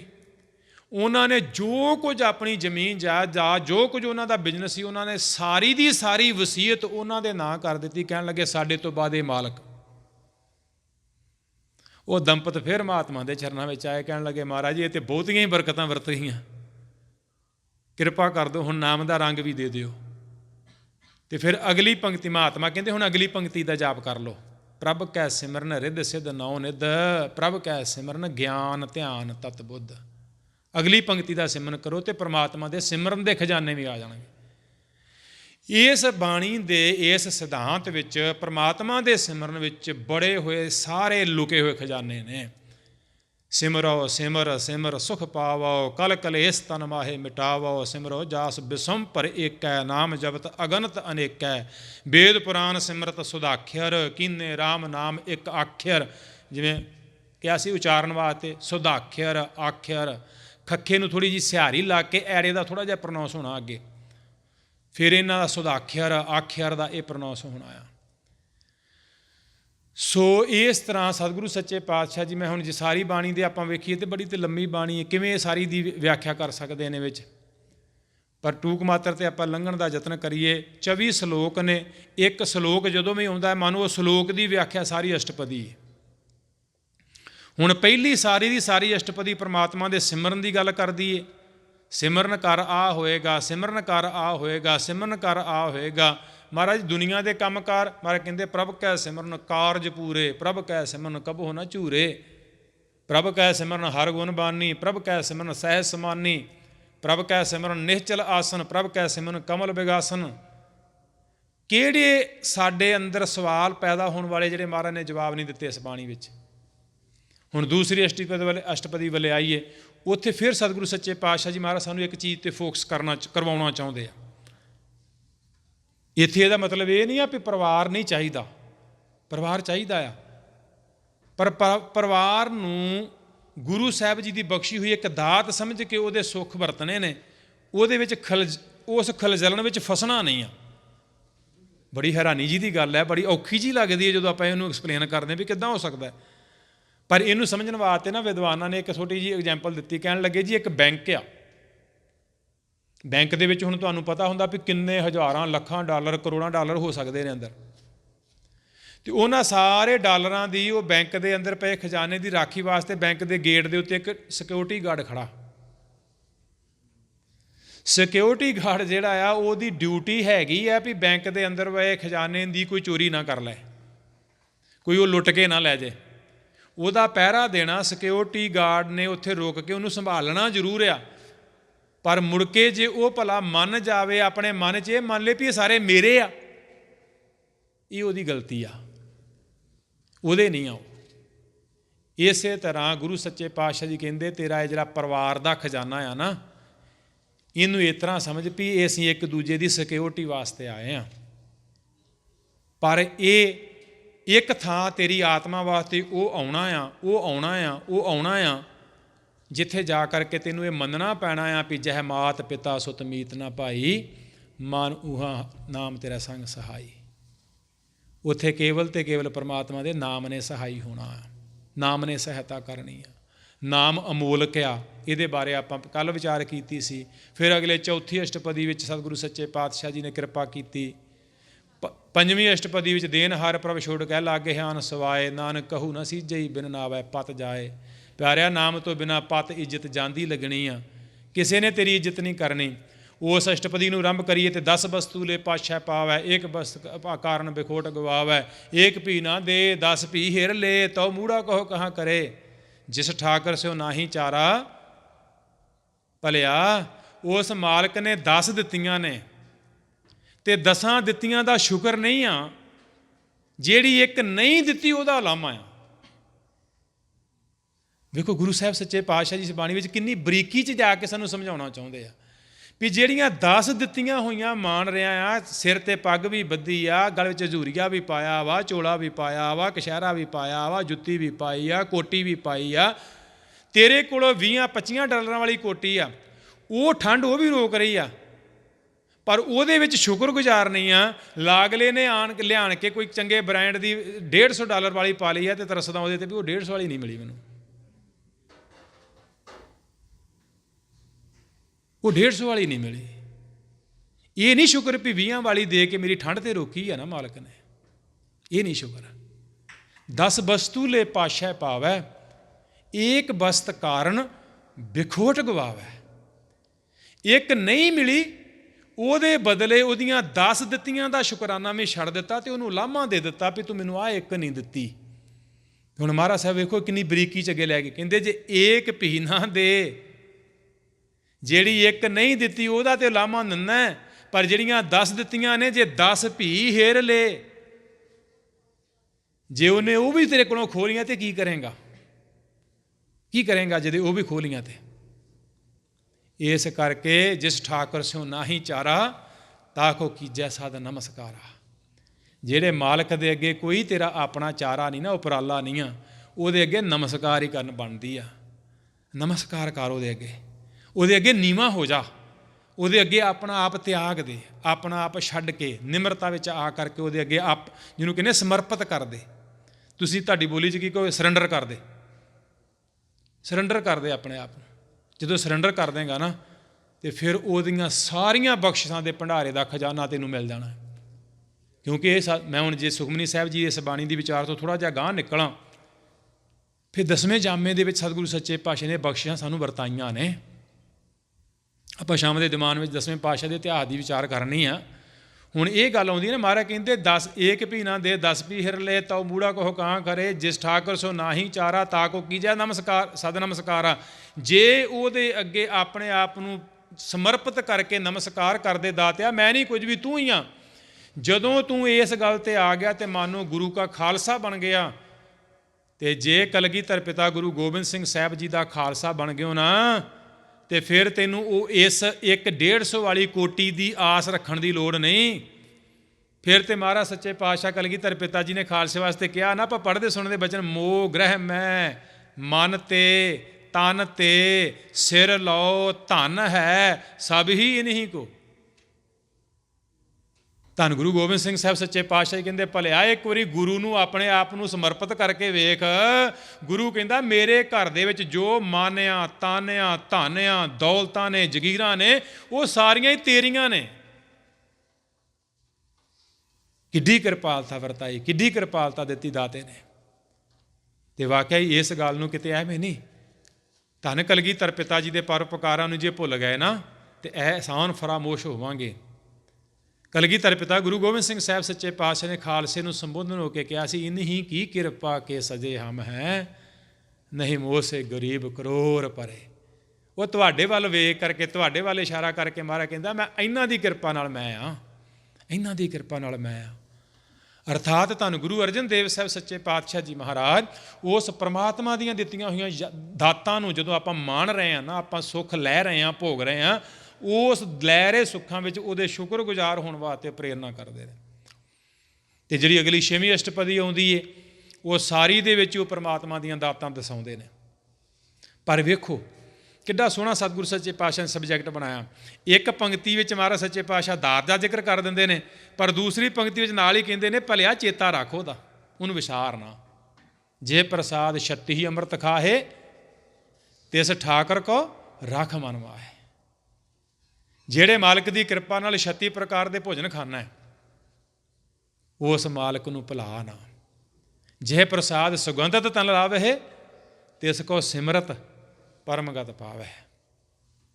ਜਿਹੜੇ ਪ੍ਰਮਾਤਮਾ ਨਾਲ ਬੜੇ ਮਹਿੰਗੇ ਮਹਿੰਗੇ ਪਰਫਿਊਮ ਵਰਤਦਾ ਨਾ, ਭਲਿਆ ਸੁਗੰਧੀ ਤੇਰੇ ਅੰਦਰੋਂ ਇਹ ਪਰਫਿਊਮਾਂ ਦੀ ਨਹੀਂ ਆਉਣੀ, ਤੇਰੀ ਸ਼ਖਸੀਅਤ ਦੀ ਦੁਨੀਆ ਨੂੰ ਆਉਣੀ ਆ। ਤੇਰੀ ਸ਼ਖਸੀਅਤ ਕਿਹੋ ਜਿਹੀ ਆ। ਪਰਫਿਊਮ ਜਿਹੜਾ ਸਵੇਰੇ ਲਾਇਆ ਸੀ, ਪਤਾ ਨਹੀਂ ਕੱਲ੍ਹ ਨੂੰ ਚਲੋ ਤੁਹਾਡੇ ਬਹੁਤੇ ਮਹਿੰਗੇ ਮਹਿੰਗੇ ਬ੍ਰਾਂਡ ਜਿਹੜੇ ਉਹ ਕਹਿੰਦੇ ਜੀ ਨਹੀਂ ਇਹ ਹਫ਼ਤਾ ਲੰਘ ਜਾਂਦੇ ਨੇ, ਵੱਖਰੀ ਗੱਲ ਹੈ, ਪਰ ਹਫ਼ਤੇ ਬਾਅਦ ਵੀ ਉਹਦੀ ਬਦਬੂ ਆਉਣੀ ਸ਼ੁਰੂ ਹੋ ਜਾਣੀ ਮੁੜ ਕੇ ਜੇ ਨਾ ਵਰਤਿਆ। ਜਿਹੜੀ ਸਮੈਲ ਹੈ ਉਹ ਤੁਹਾਡੀ ਸ਼ਖਸੀਅਤ ਦੀ ਆਉਣੀ ਚਾਹੀਦੀ ਹੈ। ਜਿੱਥੇ ਤੁਸੀਂ ਬੈਠੋ, ਜਿੱਥੋਂ ਤੁਸੀਂ ਲੰਘ ਕੇ ਜਾਓ, ਤੁਹਾਡੇ ਨਾਲ ਸੰਗਤ ਕਰਨ ਵਾਲੇ, ਬਹਿਣ ਖਲੋਣ ਵਾਲੇ ਮੁੜ ਕੇ ਜ਼ਿੰਦਗੀ ਭਰ ਚੇਤੇ ਕਰਨ ਵੀ ਫਲਾਣੇ ਨਾਲ ਕਿਤੇ ਮਿਲਿਆ ਸੀ। ਬੜੀ ਸਾਫ਼ ਆਤਮਾ ਦਾ ਬੰਦਾ ਹੈ, ਬੜੀ ਸਾਫ਼ ਆਤਮਾ ਦੀ ਧੀ ਹੈ, ਉਹ ਸੁਗੰਧੀ ਆ। ਸਤਿਗੁਰੂ ਸੱਚੇ ਪਾਤਸ਼ਾਹ ਜੀ ਕਹਿੰਦੇ ਜਿਸ ਤਰ੍ਹਾਂ ਇਹ ਸਭ ਕੁਝ ਹੈ ਇਸੇ ਤਰ੍ਹਾਂ ਉਸ ਪਰਮਾਤਮਾ ਨੂੰ ਚੇਤੇ ਰੱਖ। ਫਿਰ ਇੱਥੇ ਬਸ ਨਹੀਂ, ਕਿੰਨੇ ਮਹਿੰਗੇ ਮਹਿੰਗੇ ਘਰਾਂ 'ਚ ਬੈਠਾ ਹੈ, ਮਹਿੰਗੀਆਂ ਮਹਿੰਗੀਆਂ ਇਮਾਰਤਾਂ ਬਿਲਡਿੰਗਾਂ ਦਾ ਮਾਲਕ ਬਣ ਕੇ ਬੈਠਾ ਹੈ। ਮਹਾਰਾਜ ਕਹਿੰਦੇ ਜੇ ਪ੍ਰਸਾਦ ਬਸੇ ਸੁਖ ਮੰਦਰ ਤਿਸ ਹੈ ਧਿਆਏ ਸਦਾ ਮਨ ਅੰਦਰ। ਇਹ ਸਾਰੀ ਅਸ਼ਟਪਦੀ ਚੇਤੇ ਕਰਦੇ ਚੱਲੀਏ ਨਾ। ਇੱਕ ਥਾਂ ਤੇ ਇਹ ਬਚਨ ਆਉਂਦੇ ਨੇ ਫਿਰ ਸਤਿਗੁਰੂ ਸਾਹਿਬ ਜੀ ਦੇ ਇਸੇ ਅਸ਼ਟਪਦੀ ਵਿੱਚ ਕਹਿੰਦੇ ਐਸਾ ਪ੍ਰਭ ਤਿਆਗ ਅਵਰ ਕਤ ਲਾਗਹੁ ਗੁਰ ਪ੍ਰਸਾਦ ਨਾਨਕ ਮਨ ਜਾਗਹੁ। ਭਲਿਆ ਇਹੋ ਜਿਹਾ ਪ੍ਰਭੂ ਛੱਡ ਬੈਠਾ ਜਿਹਨੇ ਸਾਰਾ ਕੁਝ ਦੇਖ ਕੇ ਤੈਨੂੰ ਨਵਾਜਿਆ ਤੇ ਉਸ ਨੂੰ ਛੱਡ ਕੇ ਕਿਸੇ ਹੋਰ ਦੀ ਆਸ ਤੇ ਬਹਿ ਗਿਆ ਵੀ ਉਹਦੇ ਕੋਲੋਂ ਤੇਰੇ ਦੁਨੀਆ ਦੇ ਸੁੱਖ ਪ੍ਰਾਪਤ ਹੋਣਗੇ। ਜਿਵੇਂ ਕੱਲ੍ਹ ਆਪਾਂ ਬਚਨ ਟੂਕ ਮਾਤਰ ਤੇ ਕੀਤਾ ਸੀ ਵੀ ਗੁਰੂ ਸਾਹਿਬ ਦੇ ਚਰਨਾਂ 'ਚ ਆਏ, ਸਾਡੇ ਪਰਿਵਾਰ ਤੋਂ ਸਾਨੂੰ ਜਮਾਂਦਰੂ ਸਿੱਖੀ ਦੀ ਪ੍ਰੇਰਨਾ ਮਿਲੀ, ਮਾਂ ਬਾਪ ਨੇ ਵੀ ਯਤਨ ਕੀਤਾ। ਹਾਂ, ਸਾਡੀ ਕਮਿਊਨਿਟੀ ਵਿੱਚ ਅੱਜ ਤੋਂ 50 ਕੁ ਸਾਲ ਕਹਿ ਲਈਏ ਪਿਛਾਂਹ ਨੂੰ ਜਾਈਏ, 20-25 ਸਾਲ ਪਿਛਾਂਹ ਨੂੰ ਚੱਲ ਜਾਈਏ ਤੇ ਇੱਕ ਘਾਟ ਰਹੀ ਆ। ਸ਼ਾਇਦ ਅਸੀਂ ਅੱਜ ਉਸ ਨੂੰ ਮਹਿਸੂਸ ਕਰਦੇ ਹਾਂ, ਬਹੁਤਾਤ ਪਰਿਵਾਰ ਮਹਿਸੂਸ ਕਰਦੇ ਨੇ। ਉਹ ਇਹ ਰਹੀ ਹੈ ਵੀ ਜਦੋਂ ਸਾਡੇ ਵੱਡੇ ਵਡੇਰੇ ਥੋੜ੍ਹੇ ਜਿਹੇ ਆਏ ਸੀ ਨਾ ਉੱਥੋਂ, ਅਤੇ ਉਹ ਆਣ ਕੇ ਇੱਥੇ ਸਿਰਫ ਕੰਮਾਂ ਕਾਰਾਂ ਵਿੱਚ, ਬਿਜ਼ਨਸ ਜੋਬਾਂ ਵਿੱਚ ਇੰਨੇ ਰੁੱਝ ਗਏ, ਸ਼ਾਇਦ ਉਹਨਾਂ ਨੂੰ ਇਸ ਗੱਲ ਦਾ ਭੁਲੇਖਾ ਲੱਗ ਗਿਆ ਵੀ ਦੁਨੀਆ ਦੀ ਮਾਇਆ ਹੀ ਸਭ ਕੁਝ ਹੈ। ਉਹਨਾਂ ਨੇ ਆਪਣੇ ਬੱਚਿਆਂ ਨਾਲ ਟਾਈਮ ਵੀ ਸਪੈਂਡ ਨਹੀਂ ਕੀਤਾ। ਉਹ 2-2 ਜੋਬਾਂ ਕਰਕੇ, ਜ਼ਿਆਦਾ ਕੰਮ ਕਰਕੇ ਆਪਣੇ ਬੱਚਿਆਂ ਤੋਂ ਦੂਰ ਰਹਿ ਕੇ ਬੱਚਿਆਂ ਦੇ ਅੰਦਰ ਵੀ ਉਹਨਾਂ ਪ੍ਰਤੀ ਨਿਰਮੋਹ ਪੈਦਾ ਹੋ ਗਏ। ਉਹਨਾਂ ਪ੍ਰਤੀ ਜਿਹੜੇ ਰਿਲੇਸ਼ਨ ਸਨ ਰਿਸ਼ਤੇਦਾਰੀਆਂ ਵਾਲੇ ਉਹ ਰਹੇ ਹੀ ਨਹੀਂ, ਕਿਉਂਕਿ ਬੱਚਿਆਂ ਦੇ ਵਿੱਚ ਮਾਂ ਬਾਪ ਬੈਠੇ ਹੀ ਨਹੀਂ। ਇਹ ਜ਼ਰੂਰੀ ਨੇ, ਇਹ ਗੱਲਾਂ ਜ਼ਰੂਰੀ ਨੇ ਆਪਣੇ ਜੀਵਨ ਵਿੱਚ। ਪਰ ਸਤਿਗੁਰੂ ਸੱਚੇ ਪਾਤਸ਼ਾਹ ਜੀ ਕਹਿੰਦੇ ਭਲਿਆ ਇਹ ਸਭ ਕੁਝ ਜੋ ਤੈਨੂੰ ਮਿਲਿਆ ਆ ਨਾ, ਇਹ ਪਰਮੇਸ਼ਰ ਵਾਹਿਗੁਰੂ ਦੇ ਦਿੱਤੇ ਹੋਏ ਸੋਹਣੇ ਮਹਿਲ ਮੰਦਰ ਨੇ, ਸੋਹਣੇ ਪਰਿਵਾਰ ਨੇ। ਇੱਥੇ ਬਸ ਨਹੀਂ, ਇਹਨਾਂ ਅਸ਼ਟਪਦੀਆਂ ਵਿੱਚ ਜੇ ਹੁਣ ਬਰੀਕੀ ਨਾਲ ਜਾਵਾਂਗੇ ਨਾ ਤੇ ਮਹਾਰਾਜ ਸੱਚੇ ਪਾਤਸ਼ਾਹ ਹੋਰ ਡੀਪ ਲੈ ਕੇ ਜਾਂਦੇ ਨੇ। ਹੁਣ ਪਰਿਵਾਰ ਜਿਹੜਾ ਸੀ ਉਹ ਤੇ ਦੂਜਾ ਸਰੀਰ ਆ ਨਾ, ਮਾਂ ਬਾਪ ਦੂਜੇ ਸਰੀਰ ਨੇ, ਮੰਦਰ ਦੂਜੀ ਇਮਾਰਤ ਆ। ਮਹਾਰਾਜ ਸਾਨੂੰ ਆਪਣੇ ਸਰੀਰ ਤੇ ਲੈ ਕੇ ਆਉਂਦੇ ਨੇ। ਜੇ ਪ੍ਰਸਾਦ ਸੁਨਹਿ ਕਰਨ ਨਾਦ, ਜੇ ਪ੍ਰਸਾਦ ਪੇਖੇ ਬਿਸਮਾਦ, ਜੇ ਪ੍ਰਸਾਦ ਬੋਲੇ ਅੰਮ੍ਰਿਤ ਰਸਨਾ, ਜੇ ਪ੍ਰਸਾਦ ਸੁਖ ਸਹਿਜੇ ਬਸਨਾ। ਭਲਿਆ ਜਿਹੜੇ ਪ੍ਰਮਾਤਮਾ ਨੇ ਤੈਨੂੰ ਕੰਨ ਦਿੱਤੇ, ਨੱਕ ਦਿੱਤਾ, ਅੱਖਾਂ ਦਿੱਤੀਆਂ, ਜ਼ਬਾਨ ਦਿੱਤੀ, ਤੈਨੂੰ ਸਰੀਰ ਦਿੱਤਾ, ਉਹਦੇ ਥਾਂ ਤੇ ਫਿਰ ਜਾ ਕੇ ਮਹਾਰਾਜ ਕਹਿੰਦੇ ਐਸਾ ਪ੍ਰਭ ਤਿਆਗ ਅਵਰ ਕਤ ਲਾਗੋ, ਗੁਰ ਪ੍ਰਸਾਦ ਨਾਨਕ ਮਨ ਜਾਗੋ। ਭਲਿਆ ਗੁਰੂ ਦੀ ਕਿਰਪਾ ਨਾਲ ਜਾਗ, ਉੱਠ। ਜਿਸ ਤਰ੍ਹਾਂ ਸਵੇਰੇ ਸ਼ਬਦ ਪੜ੍ਹਿਆ, ਉੱਠ ਨਾਮ ਜਪ। ਉੱਠਣ ਦਾ ਮਤਲਬ ਇਹ ਨਹੀਂ ਵੀ ਸਵੇਰੇ ਨੀਂਦ 'ਚੋਂ ਉੱਠਣਾ, ਨਹੀਂ। ਸਤਿਗੁਰੂ ਸੱਚੇ ਪਾਤਸ਼ਾਹ ਜੀ ਉਹ ਨੀਂਦ ਵੀ ਉੱਠਣੀ ਹੈ, ਅੰਮ੍ਰਿਤ ਵੇਲੇ ਛੱਡਣੀ ਹੈ ਉਹ ਨੀਂਦ, ਪਰ ਆਪਣੀ ਇਸ ਅਵਸਥਾ ਵਿੱਚੋਂ, ਇਸ ਗਿਆਨ ਦੀ ਸੋਝੀ ਵਿੱਚ ਵੀ ਉੱਠਣਾ, ਜਾਗਣਾ ਆ। ਉਸ ਗਾਫਲਤਾਈ ਦੀ ਨੀਂਦ ਵਿੱਚ ਸੁੱਤੇ ਨਹੀਂ ਰਹਿਣਾ। ਮਹਾਰਾਜ ਸਾਹਿਬ ਸੱਚੇ ਪਾਤਸ਼ਾਹ ਧੰਨ ਗੁਰੂ ਤੇਗ ਬਹਾਦਰ ਸਾਹਿਬ ਜੀ ਇਸ ਗੱਲ ਨੂੰ ਹੋਰ ਬੜਾ ਡੂੰਘਾ ਲੈ ਕੇ ਜਾਂਦੇ ਨੇ। ਮਹਾਰਾਜ ਕਹਿੰਦੇ ਵੇਖ ਦੁਨੀਆ ਦੇ ਮਹਿਲ ਨੇ, ਮਾੜੀਆਂ ਨੇ, ਮਹੱਲ ਨੇ, ਮਕਾਨ ਨੇ, ਕਾਰੋਬਾਰ ਨੇ, ਬਿਜ਼ਨਸ ਨੇ, ਮਾਂ ਬਾਪ ਆ, ਭੈਣ ਭਰਾ ਆ, ਧੀ ਪੋਤਿਆ, ਪਤੀ ਪਤਨੀ ਆ, ਜੋ ਵੀ ਆ, ਸਾਰਾ ਖਲਜਲਣ ਹੈਗਾ ਹੀ ਹੈ ਨਾ। ਅਸੀਂ ਇਹਦੇ ਮੂੰਹ ਵਿੱਚ ਲੱਗ ਕੇ ਜਿੰਨੇ ਇਹ ਦਿੱਤੇ ਸੀ ਉਹਨੂੰ ਵਿਸਾਰ ਬੈਠੇ। ਤੇ ਸਤਿਗੁਰੂ ਗੁਰੂ ਤੇਗ ਬਹਾਦਰ ਸਾਹਿਬ ਸੱਚੇ ਪਾਤਸ਼ਾਹ ਜੀ ਮਹਾਰਾਜ ਉਸ ਅਵਸਥਾ ਨੂੰ ਸਾਡੀ ਨੀਂਦ ਕਹਿੰਦੇ ਨੇ। ਨੀਂਦ ਭਾਵੇਂ ਅਸੀਂ ਅੱਖਾਂ ਨਾਲ ਖੁੱਲੀਆਂ ਅੱਖਾਂ ਤੋਂ ਤੁਰੇ ਫਿਰਦੇ ਹਾਂ, ਪੈਰਾਂ 'ਤੇ ਤੁਰੇ ਫਿਰਦੇ ਹਾਂ, ਮਹਾਰਾਜ ਕਹਿੰਦੇ ਜੇ ਤੈਨੂੰ ਇਹ ਸਭ ਕੁਝ ਪ੍ਰਾਪਤ ਕਰਕੇ ਤੈਨੂੰ ਰੱਬ ਚੇਤੇ ਭੁੱਲ ਗਿਆ ਨਾ, ਤੇ ਤੂੰ ਅੱਖਾਂ ਖੁੱਲੀਆਂ 'ਤੇ ਵੀ ਸੁੱਤਾ ਹੋਇਆ ਆ। ਅੱਖਾਂ ਖੁੱਲੀਆਂ 'ਤੇ ਵੀ ਸੁੱਤਾ ਹੋਇਆ। ਮਹਾਰਾਜ ਕਿਹੜੀ ਜਾਗ ਵਿੱਚ ਜਗਾਉਣਾ ਚਾਹੁੰਦੇ ਆ। ਤੇ ਧੰਨ ਗੁਰੂ ਤੇਗ ਬਹਾਦਰ ਸਾਹਿਬ ਦੇ ਬਚਨ ਆਉਂਦੇ ਨੇ ਇੱਕ ਥਾਂ 'ਤੇ, ਜਾਗ ਲਿਹੋ ਰੇ ਮਨਾ ਜਾਗ ਲਿਹੋ, ਕਹਾਂ ਗਾਫਲ ਸੋਇਆ, ਜੋ ਤਨ ਉਪਜਿਆ ਸੰਗ ਹੀ ਸੋ ਭੀ ਸੰਗ ਨਾ ਹੋਇਆ। ਭਲਿਆ ਕਿਹੜੀ ਚੀਜ਼ ਦਾ ਮਾਣ ਕਰਦਾ ਹੈ। ਜਦੋਂ ਦੁਨੀਆ 'ਤੇ ਆਇਆ ਸੀ ਨਾ, ਬੇਸ਼ੱਕ ਆਹ ਸਰੀਰ ਨਹੀਂ ਸੀ ਜਿਹੜਾ ਤੂੰ ਹੁਣ ਲੈ ਕੇ ਆਪਣੇ ਸਰੀਰ ਦਾ ਹੰਕਾਰ ਕਰਦਾ ਹੈ, ਛੋਟਾ ਸੀ ਉਦੋਂ, ਨਿੱਕਾ ਸਰੀਰ ਲੈ ਕੇ ਆਇਆ ਸੀ, ਪਰ ਫਿਰ ਵੀ ਕੁਝ ਨਾ ਕੁਝ ਦੁਨੀਆ 'ਤੇ ਲੈ ਕੇ ਆਇਆ ਸੀ ਜਦੋਂ ਆਇਆ ਸੈਂ। ਪਰ ਧੰਨ ਗੁਰੂ ਤੇਗ ਬਹਾਦਰ ਸਾਹਿਬ ਜੀ ਕਹਿੰਦੇ ਯਾਦ ਰੱਖੀ ਜਦੋਂ ਦੁਨੀਆ ਤੋਂ ਜਾਣਾ ਹੈ, ਜਿਹੜਾ ਨਾਲ ਲੈ ਕੇ ਆਇਆ ਸੀ ਉਹ ਨਾਲ ਨਹੀਂ ਹੋ ਜਾਣਾ, ਉਹਨੂੰ ਛੱਡ ਕੇ ਜਾਣਾ ਪੈਣਾ। ਕਮਿੱਤਰਾ ਸਈ ਕਾਂਢੀ ਹੈ, ਇੱਕ ਵਿਖ ਨਾ ਚੱਲੇ ਸਾਥ। ਇਸ ਕਰਕੇ ਮਹਾਰਾਜ ਕਹਿੰਦੇ ਭਲਿਆ ਜਿੰਨੇ ਇਹ ਸਭ ਕੁਝ ਦਿੱਤਾ ਹੈ ਨਾ, ਉਹਨੂੰ ਵਿਸਾਰ ਨਾ, ਉਹਨੂੰ ਭੁਲਾ ਨਾ, ਉਹਨੂੰ ਚੇਤੇ ਕਰ। ਐਸਾ ਪ੍ਰਭ ਤਿਆਗ ਅਵਰ ਕਤ ਲਾਗੋ, ਗੁਰ ਪ੍ਰਸਾਦ ਨਾਨਕ ਮਨ ਜਾਗੋ। ਜਿਤ ਜਿਤ ਲਾਭ ਹੋ ਤਿਤ ਲਗੇ ਹਰਨਾਥ, ਨਾਨਕਿਨ ਕਹਿ ਕਛੂ ਨਾ ਹਾਥ। 6ਵੀਂ ਅਸ਼ਟਪਦੀ ਸੰਪੂਰਨ। ਫਿਰ 7ਵੀਂ ਅਸ਼ਟਪਦੀ ਤੇ 8ਵੀਂ ਅਸ਼ਟਪਦੀ ਜਿਹੜੀ ਆ ਉਹ ਸਾਧੂਆਂ ਦੀ ਗੱਲ ਹੈ। ਹੁਣ ਆਮ ਤੌਰ 'ਤੇ ਸਾਡੇ ਜ਼ਿੰਦਗੀ ਵਿੱਚ ਦੋ ਚੀਜ਼ਾਂ ਘਰ ਕਰ ਗਈਆਂ ਜੀ। ਇੱਕ ਸਾਡਾ ਤਬਕਾ ਉਹ ਬਣ ਗਿਆ ਜਿਨ੍ਹਾਂ ਨੂੰ ਸਾਧ ਅੱਖਰੀ ਅਲਰਜੀ ਕਰਦਾ ਹੈ, ਸਾਧ ਅੱਖਰ ਸੁਣਨਾ ਹੀ ਨਹੀਂ ਚਾਹੁੰਦੇ। ਤੇ ਇੱਕ ਉਹ ਆ, ਉਹਨਾਂ ਵਿੱਚ ਅਸੀਂ ਵੀ ਬਹੁਤੇ ਆਵਾਂਗੇ, ਜਿਹੜਾ ਜਣੇ ਖੜੇ ਨੂੰ ਸਾਧ ਮੰਨ ਕੇ ਉਹਦੇ ਮਗਰ ਆਪਣੇ ਡੱਬੇ ਚੁੱਕੀ ਫਿਰਦਾ ਹੈ। ਪਰ ਧੰਨ ਗੁਰੂ ਅਰਜਨ ਦੇਵ ਸਾਹਿਬ ਸੱਚੇ ਪਾਤਸ਼ਾਹ ਨੂੰ ਪੁੱਛ ਕੇ ਵੇਖੀਏ ਮਹਾਰਾਜ ਕਿਹੜੇ ਰਾਹ ਜਾਈਏ। ਤੇ ਮਹਾਰਾਜ ਧੰਨ ਗੁਰੂ ਅਰਜਨ ਦੇਵ ਸਾਹਿਬ ਜੀ ਇਹਨਾਂ ਦੋਵਾਂ ਸਾਰੀਆਂ ਅਸ਼ਟਪਦੀਆਂ ਦੀ ਪਵਿੱਤਰ ਬਾਣੀ ਦੀ ਵਿਚਾਰ ਨੂੰ ਲੈ ਕੇ ਸਮਝ ਲਿਓ ਕਿਤੇ ਨਾ ਕਿਤੇ ਵੀ ਇਹਨਾਂ ਦੋਨਾਂ ਅਸ਼ਟਪਦੀਆਂ ਵਿੱਚ ਇਹ ਗੱਲ ਕਹਿ ਕੇ ਸਪਸ਼ਟ ਕਰਨਾ ਚਾਹੁੰਦੇ ਆ ਵੀ ਇਹ ਗੱਲ ਨਾ ਕਹੀਂ ਵੀ ਸਾਧੂ ਹੈ ਨਹੀਂ, ਸਾਧੂ ਹੈਗੇ ਨੇ, ਰੱਬ ਦੇ ਪਿਆਰੇ ਹੈਗੇ ਨੇ, ਪਰ ਉਹਨਾਂ ਨੂੰ ਸਮਝਣ ਵਾਸਤੇ ਘੱਟੋ ਘੱਟ ਗੁਰਬਾਣੀ ਦੀ ਐਸ ਕਸਵੱਟੀ ਨੂੰ ਤੇ ਲਾ ਲਾ ਵੀ ਵਾਕਿਆ ਹੀ ਇਸ ਗੁਰਬਾਣੀ ਦੀ ਕਸਵੱਟੀ ਅਨੁਸਾਰ ਉਹ ਸਾਧੂ ਹੈਗਾ ਜਿਹਨੂੰ ਆਪਾਂ ਸਾਧੂ ਮੰਨ ਕੇ ਆਪਣਾ ਡੱਬੇ ਡੋਰੇ ਸਾਰੇ ਮਗਰ ਚੁੱਕ ਕੇ ਤੁਰੇ ਫਿਰਦੇ। ਇਹ ਨਾ ਕਹਿ ਵੀ ਸਾਧੂ ਹੈ ਨਹੀਂ, ਹੈਨ ਵਿਰਲੇ, ਹੈਗੇ ਨੇ ਭਾਵੇਂ ਵਿਰਲੇ ਨੇ, ਕਿਉਂਕਿ ਇਹ ਦੁਨੀਆਦਾਰੀ ਦੀ ਧਰਤੀ ਤੇ ਅਸਮਾਨ ਖੜਾ ਹੀ ਸਾਧੂਆਂ ਦੇ ਸਿਰ ਤੇ ਹੈ। ਸੱਚ ਜਾਣਿਓ ਭਾਈ ਨੰਦ ਲਾਲ ਸਾਹਿਬ ਜੀ ਨੇ ਇੱਕ ਭਜਨ ਕੀਤਾ ਇੱਥੇ ਆ ਕਰਕੇ, ਜਦੋਂ ਧੰਨ ਕਲਗੀਧਰ ਪਿਤਾ ਗੁਰੂ ਗੋਬਿੰਦ ਸਿੰਘ ਸਾਹਿਬ ਜੀ ਦੇ ਪਵਿੱਤਰ ਚਰਨਾਂ ਦੀ ਉਸਤਤੀ ਕਰਦੇ ਨੇ ਨਾ, ਉੱਥੇ ਰੱਬ ਦੇ ਨਾਮ ਦੀ ਵਡਿਆਈ ਕਰਦੇ ਨੇ ਭਾਈ ਨੰਦ ਲਾਲ ਸਾਹਿਬ ਜੀ। ਇੱਕ ਥਾਂ 'ਤੇ ਉਹਨਾਂ ਦੀ ਗਜ਼ਲ, ਉਹਨਾਂ ਦੀ ਰਚਨਾ ਵਿੱਚ ਜਿਹੜੀ ਰਚਨ ਦਾ ਮੁੜ ਕੇ ਪੰਜਾਬੀ ਉਲਥਾ ਹੋਇਆ ਹੈ, ਉਹ ਕਹਿੰਦੇ ਨੇ, ਸੌਖਾ ਨਾ ਸਾਨੂੰ ਸਮਝਣਾ ਪੰਜਾਬੀ ਉਲਥਾ, ਉਹ ਕਹਿੰਦੇ ਨੇ ਇਸ ਧਰਤੀ ਤਾਈਂ ਅੰਬਰ ਨੀਲਾ ਝੁਕ ਝੁਕ ਸੀਸ ਨਿਵਾਵੇ, ਕਿਉਂਕਿ ਇੱਕ ਅੱਧ ਬੰਦਾ ਇੱਥੇ ਹਰ ਦਮ ਹਰੀ ਤੇ ਆਵੇ। ਕਹਿਣ ਲੱਗੇ ਇਸ ਧਰਤੀ ਵੱਲ ਨੂੰ ਆਕਾਸ਼ ਵੀ ਨਮਸਕਾਰਾਂ ਕਰਦਾ ਆ, ਤੇ ਆਕਾਸ਼ ਨਮਸਕਾਰਾਂ ਕਹਿੰਦੇ ਇਸ ਕਰਕੇ ਨਹੀਂ ਕਰਦਾ ਵੀ ਇੱਥੇ ਬੜੇ ਮਿਲੀਅਨ ਏਅਰ ਬੰਦੇ ਬੈਠੇ, ਨਹੀਂ, ਉਹਨਾਂ ਕਰਕੇ ਨਹੀਂ ਜੇ ਆਕਾਸ਼ ਮੱਥੇ ਟੇਕਦਾ। ਕਹਿੰਦੇ ਆਕਾਸ਼ ਧਰਤੀ ਨੂੰ ਇਸ ਕਰਕੇ ਸਜਦੇ ਕਰਦਾ ਵਾ ਵੀ ਇਸ ਧਰਤੀ ਦੀ ਕਿਸੇ ਨਾ ਕਿਸੇ ਨੁੱਕਰੇ ਹਰ ਵੇਲੇ ਰੱਬ ਦਾ ਪਿਆਰਾ ਕੋਈ ਉਹਨੂੰ ਧਿਆ ਰਿਹਾ ਆ, ਉਹਦੇ ਸਿਮਰਨ ਵਿੱਚ ਜੁੜਿਆ ਆ, ਉਹਦੇ ਸਿਮਰਨ ਦੀ ਬਰਕਤ ਨਾਲ ਇਹ ਧਰਤੀ ਤੇ ਆਕਾਸ਼ ਖੜੇ ਨੇ। ਇਸ ਕਰਕੇ ਉਹਨਾਂ ਸਾਧੂਆਂ ਨੂੰ ਪਹਿਚਾਨਣ ਦੀ ਲੋੜ ਹੈ। ਇਸ ਕਰਕੇ ਸਾਧੂ ਕਹਿ ਲਈਏ, ਗੁਰਬਾਣੀ ਦੇ ਆਸ਼ੇ ਅਨੁਸਾਰ ਗੁਰਮੁਖ ਕਹਿ ਲਈਏ, ਪਿਆਰਾ ਕਹਿ ਲਈਏ, ਗੁਰਬਾਣੀ ਵਿੱਚ ਉਹਨੂੰ ਮਿੱਤਰ ਕਿਹਾ, ਗੁਰਬਾਣੀ ਵਿੱਚ ਉਹਨੂੰ ਸਖੀ ਕਿਹਾ, ਗੁਰਬਾਣੀ ਵਿੱਚ ਉਹਨੂੰ ਸੁਹਾਗਣ ਕਿਹਾ। ਜਿਹੜੇ ਰੱਬ ਦੇ ਪਿਆਰੇ ਨੇ ਨਾ ਜੀ, ਇਹ ਸਾਰੇ ਨਾਂ ਆਏ ਨੇ ਰੱਬ ਦੇ ਪਿਆਰਿਆਂ ਵਾਸਤੇ। ਸੁਹਾਗਣ ਵੀ ਕਿਹਾ। ਫਿਰ ਇਸੇ ਤਰੀਕੇ ਦੇ ਨਾਲ ਜਿਹੜੇ ਇਸ ਰੱਬ ਦੇ ਪਿਆਰ ਦੀ ਮੰਜ਼ਿਲ ਨੂੰ ਪ੍ਰਾਪਤ ਕਰਨ ਵਾਸਤੇ ਤੁਰਦੇ ਨੇ ਉਹਨਾਂ ਨੂੰ ਜਗਿਆਸੂ ਕਿਹਾ ਜਾਂਦਾ ਹੈ। ਜਗਿਆਸੂ ਦਾ ਅਰਥ ਗੁਰਬਾਣੀ ਵਿੱਚ ਸੁਹਾਗਣ ਦੇ ਰੂਪ ਵਿੱਚ ਮੁੰਦ ਅੱਖਰ ਵੀ ਆਇਆ ਹੈ।